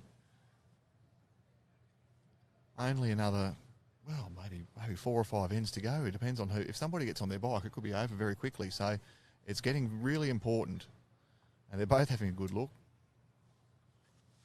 You got to ask yourself too, Nick. You look at Joe. Joe's from Broadbeach. He's through, but he loses this. He hasn't got far to go and cool his heels. But depending on how long Steve's staying for, he's a long way from Strathalbyn. He wants to win every game he can. Certainly does. And this match has swung in momentum a little bit, but Steve Eaton has just managed to keep his nose in front. Another one of these longer matches today. Yesterday we had a fairly short afternoon. Today we have certainly our time's worth, and well, we can give you an update on Corey Hicks. He has defeated Frank Lim, and that score was 21-9. So Corey Hicks is through to the knockout stage. Wow, wouldn't have seen that after the game that those two played just before. Certainly not, but Corey Hicks, a very handy bowler from the Adelaide Bowling Club. So nicely played. His brother Charlie, also a very capable bowler as well. Under 18 South Australian Bowler of the Year. Steve on his backhand here, just reaching weight. Just needs to settle down a bit. Doesn't want to slice this. Didn't. And we'll have a measure. Well, it looks like the Frank Lim fan club will be closing this afternoon. Not saying I'm sticking with winners, but that is 2 fan clubs that you have launched and closed within 2 days. Make up your mind. I'm a bloke. You could stop Black Caviar. You could, Kyle. I think I almost did one day. There was a time. Well, it's pretty close. We haven't seen a lot from the umpire today, and the players have been very respectful. Both these two gentlemen have been very respectful towards one another. And as Joe Franzi reluctantly flips over the Dark Aero Evolve of Steve Eaton, giving him 1 shot. The score now 15 shots Steve Eaton, 13 shots Joe Franzi. We've played 18 ends of what continues to be a really good contest. It's such a shame, Kyle Langley, that this section isn't still live. Yeah, it is a shame that both these combatants have done a great job, and I've been waiting for the breakout end and waiting for someone to pick up a 4 or 5. Now we've got to the pointy end, but they're just consistently keeping each other in check. And look, we just don't know. Again, look, 3/4 there from Steve. It's probably the length he likes every time. See where he'll just pop on it now. He does have a length. Now I'm going to jump on you before somebody in the comments does. How's he going to pick up a 5? You can pick up a 5 if you get an extra bowl. And I'll talk to Hansel later. We need a 5th bowl in the bag. It's the key. I thought there'd be somebody in the comments who'll get on you for sure, because even if there was a power play, which there's not. No, I'm going for a rule change down the track. The 5th bowl, and it can be once a match, you get a 5th bowl on one end. Oh, this power play stuff. Why can't you just take your furthest bowl away? Yeah, take it away and have another shot at it. Yeah, well, that'll do. Just so I don't have to keep manufacturing 1 extra bowl that's never going to get used. Oh, look. Oh, no, you rotate through them. Rotate through them. Yeah, it's not about Yeah, true. Okay. 5 bowl singles. Great starter there from Joe.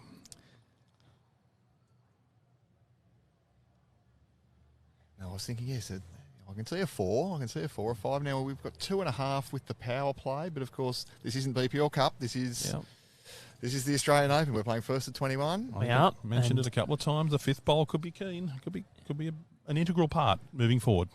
Etienne Van Rooyen. Good day, gentlemen. Watching from Pretoria, South Africa. Time management important. Need to do some work and watch bowls, making it very difficult. I'm glad we're a distraction. Yeah, exactly. Well, that is me to a T. I'm a very distracting individual, so I think I was cut out for this business. Yeah, David Clark, let's go there, David. I have 6 bowls in my set. There you go. Beautiful. What were you going to say, Nick? I was going to say, Val, do you find yourself easily distracted? When you're not doing this, when you're sitting at the office writing stories, do you have something on in the background that's easily distracting in the same way that our bowls, Rinkside Live service is easily distracting for it depends friends? What's happening at the time. Sometimes at work, in our office, we love a bit of cricket. So if the test matches are on, we'll have that on in the background. What about some noise-cancelling headphones, just with mute, nothing on there? Especially with Lucas in the office. Lucas only comes in on a Thursday because he knows that's when Survivor is, and he knows that Paul Holschke will buy him lunch, our events coordinator. He's cheeky, that man. Lucas, that is. I think we can say the same thing about Paul Holschke. He is a cheeky man. Now, Blake Nairn, we know him as the 2021 Australian National Singles Champion and also a Perth Sun. He is through. He's gotten through his section. Warren Shipley from Soldiers Point as well has played in a BPL Cup final. He's also through.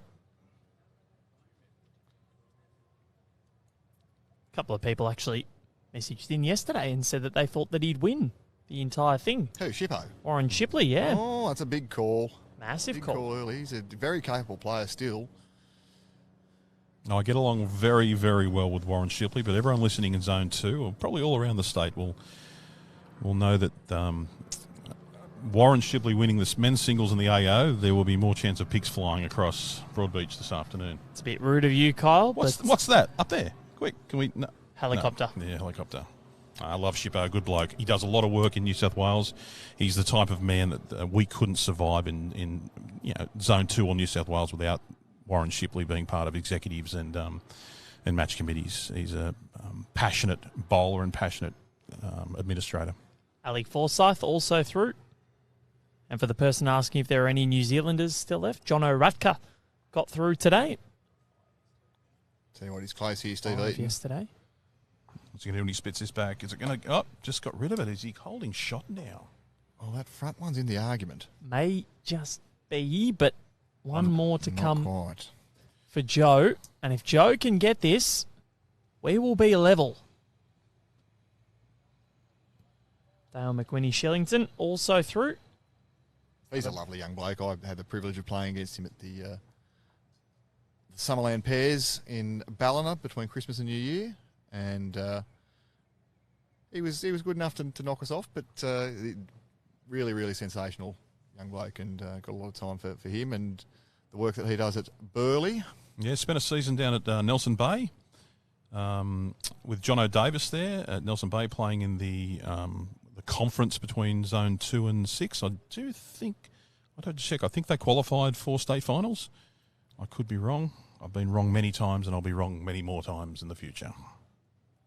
See what Joe Franzi can do here. He's just wanting to get one inside the dark bowl there. He's done just that. So there's some breaking news could be happening here. We'll just wait for this. We're going to get a measure. So Ben Twist, right at home Jackaroo, in danger of missing. There's 2 to Joe Franzi. We are level, but Ben Twist fell to Kyle Hansen in the second match. He's since gone on to win his third, so he's currently provisionally on top of his section. Kyle Hansen with 1 match still to finish. 21-20 that result in favour of Hansen. Well, Kyle Hansen's got, he's a very well credentialed bowler himself, and knocking off Ben Twist though in singles particularly. It's a huge result. Well, Kyle played at the New South Wales Champion of Champions last week. Took a few decent players apart along the way, so it's not a massive surprise, but it will be a surprise if that happens.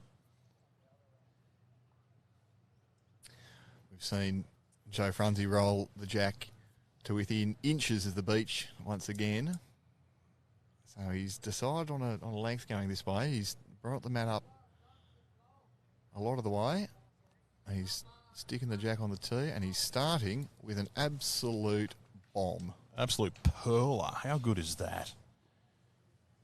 Pressure back on Steve now. Oh, I mean, we've had commenters who've suggested that Joe Franzi, he'd stick at it all day. He's a pretty determined character by the sounds of things.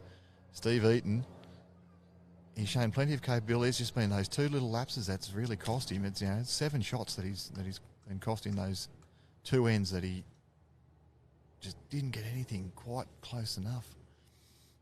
So Colin Bray saying that was a nearly. It certainly was. Jack almost in the pit.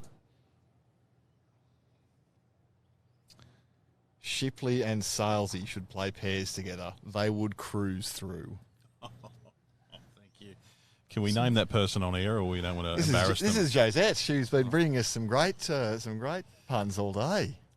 So, Lynn Witt, the sound from our end is actually okay. It might just be your end. Maybe just refresh the app or refresh the page, depending on where you're watching on.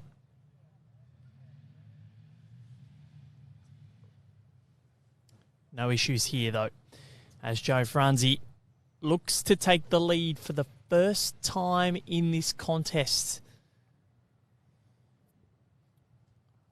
He has not been in front at all. Well, he's going to have to play some good bowls here. Steve Eaton, well done. He'll be going quick at this, Joe Franzi. I'm still favouring... Oh, no. I was wrong. Jack in the ditch here. Going quick, you think? Or swinging weight?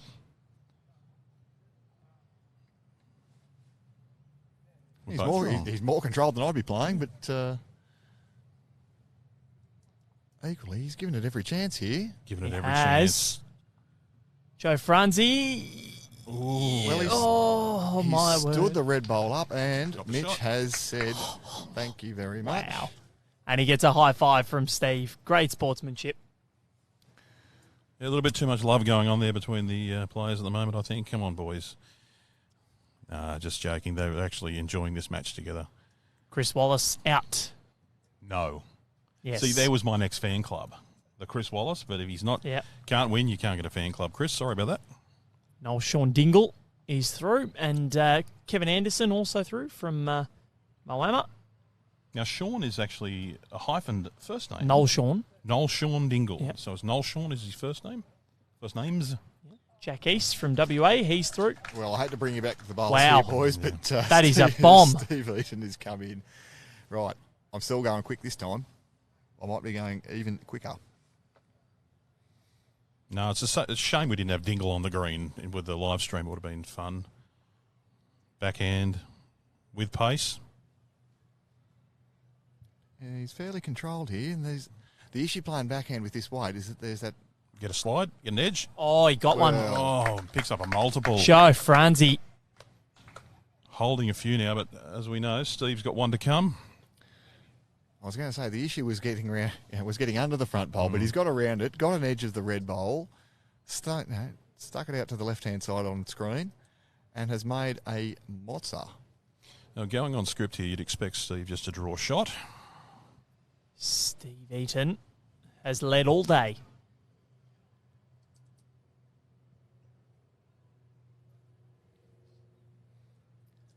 This has been about the end of the day. If there was, if we had do we have a sponsor for end of the day? I'd love to have one. It's for APR. Proud to support the event, volunteers and officials, and the end of the day.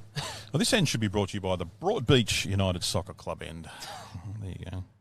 No, there was plenty going on there. There was a few touches. There was a bit of luck. There was a bit of there was a good bowl, some lucky bowls, and as it's going to be 3 shots is what's being.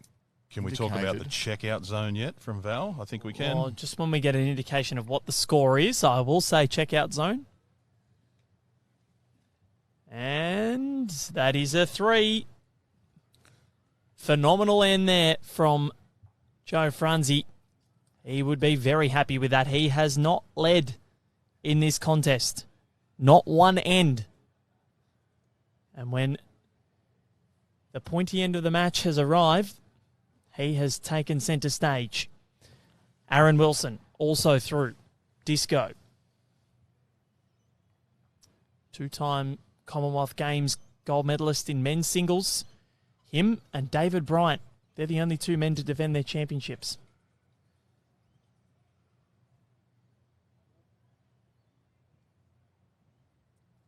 You think about how hard it is as a player just to make the back end of a tournament, the back end of your club championships, to be a multi-time champion like Aaron Wilson in the biggest event. And David Bryant, legend of the game. But just to be there twice, let alone to win it twice, to be there twice is an incredible effort. Exactly. A clinical performance in that final against Gary Kelly. He was just in the mood. He was never losing. Well, Gary Kelly didn't get to double figures, did he? I think it was it 21-3? It could have been. It was a lot to nothing. It was a big score. Well, important for Steve Eaton here. If he's going to finish with a win, this is an end he's going to need to win, because the Val Febo checkout zone, we're in it. We're now into 12 items or less. We're getting into the twilight zone out here too. The sun is disappearing. The clouds have stayed over us all day, so it has been pleasantly cool. Largely good conditions for the players, and largely good conditions for the spectators, and the contingent of which is growing now. Broadbeach Bulls, remember here, Joe Franzi in front, 18 shots to 15. And in front for the first time, as you say, Val. Jake McCutcheon asking if Aaron Sheriff got through. He certainly did. He only conceded 18 shots yesterday. And Colin Bray just mentioned that Shippo does live commentary on the New South Wales live stream when they do that. And he says for us to watch out. Not concerned at all. Just letting you know, Shippo. Colin Bray saying excellent history knowledge, Val. David Bryant would have been before you were born. He certainly was. He was bowling in the 60s to 80s.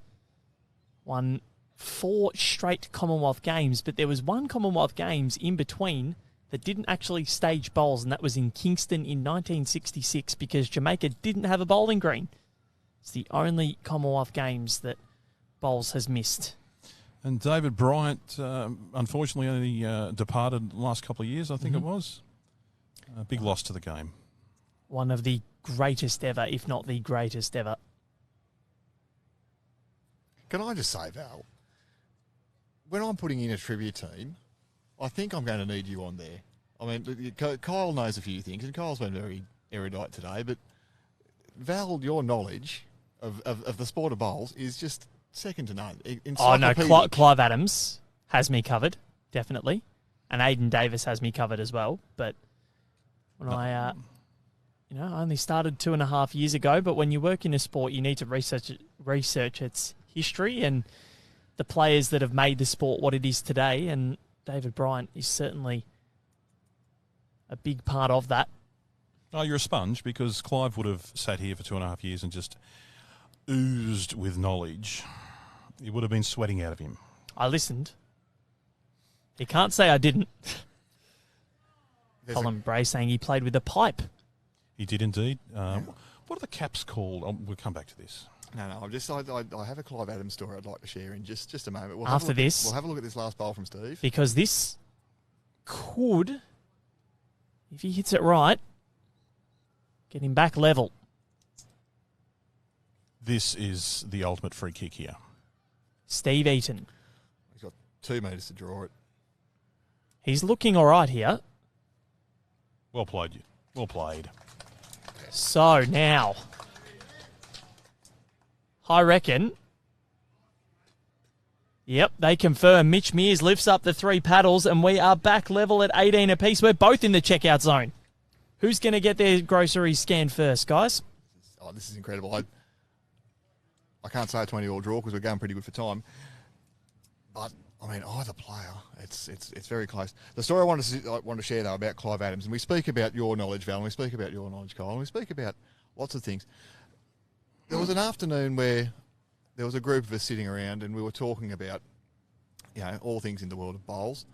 And we were talking about how you measure, your success when you're practicing for singles, particularly. And Clive said, "Well, of course, everybody knows that a mat is 62 centimetres long, and we've all looked at one another and said, no, I don't know that. I don't know that. What is basic, inherent knowledge to Clive Adams is at another level to the things that you and I know." Clive is, and I don't think he would mind me using this term, but he is a bowls nuffy. He absolutely loves it. He lives it. He breathes it. He dreams about it. He would eat bowls for breakfast if he could. He genuinely loves the sport, and it's people like that that make the sport what it is. So Clive, we do miss you here. Hope you're listening. And if you're not, you should be. So we'll go with that. Exactly. I haven't seen many bring back Clive messages yet, so we must be doing a little bit okay. Great start there from Joe. Val has been called the new Bruce McAvaney. Thank you, Colin. Now that is a wrap.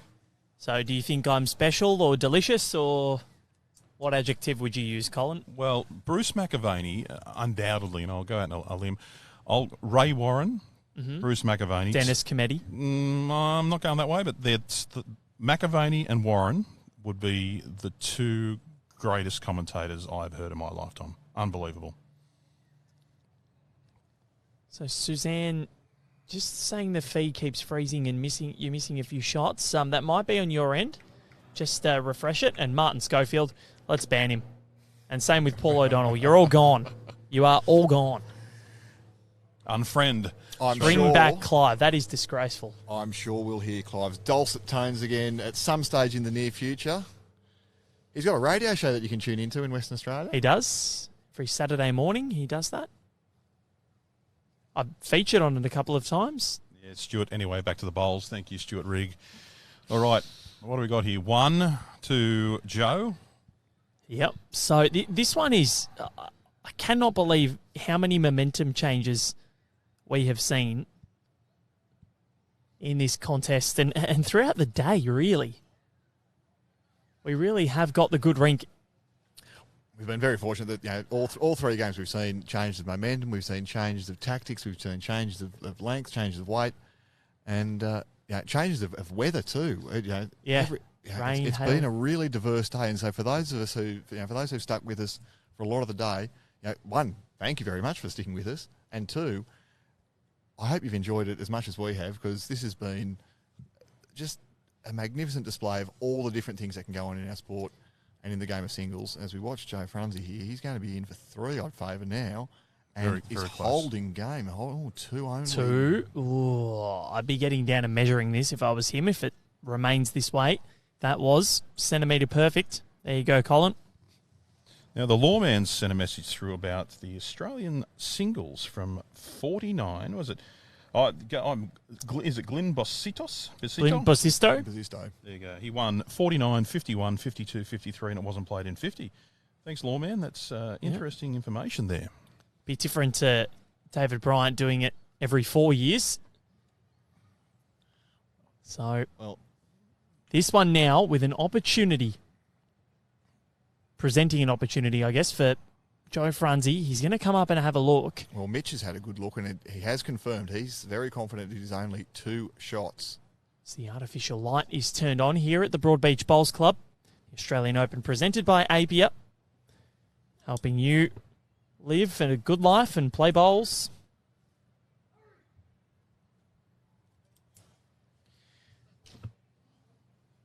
So, Joe Franzi, he will win the end, but will he win the end and the match right now? Such a great feeling too, having last bowl and being able to draw a third shot to take it out. He has only led after 1 end so far in this contest. And we believe he was through anyway, but this will be his third win, correct? Yep, so this will be 3 from 3. Deep breath. Joe Franzi. Yes, defeated Andrew Eady of Castle Hill 21-9, defeated Tom Morris and George's Basin 21-11, and is now bowling for the game. Here comes Joe Franzi to make it 3 from 3. Now the weight looks okay. No, he's urging it up actually. Is it enough? The way that it's enough conceded. Could be. That is it. Amazing performance from Joe Franzi. He only led after 2 ends of that contest, and he is the winner, 21-18. A sensational game of bowls. We've had a 21-18 to finish the day. We had a 21-17 for the second match, and the first match was a 21-10, but it was a fairly close 21-10 for the first, 3 quarters of that match. It was only the last 5 ends, won by Kieran Denny that's finished off Ben Ike. But an amazing day. Nick Hind and Kyle Langley, you'll both join me again tomorrow for women's pairs action, so looking forward to seeing you both then. Can't wait, mate.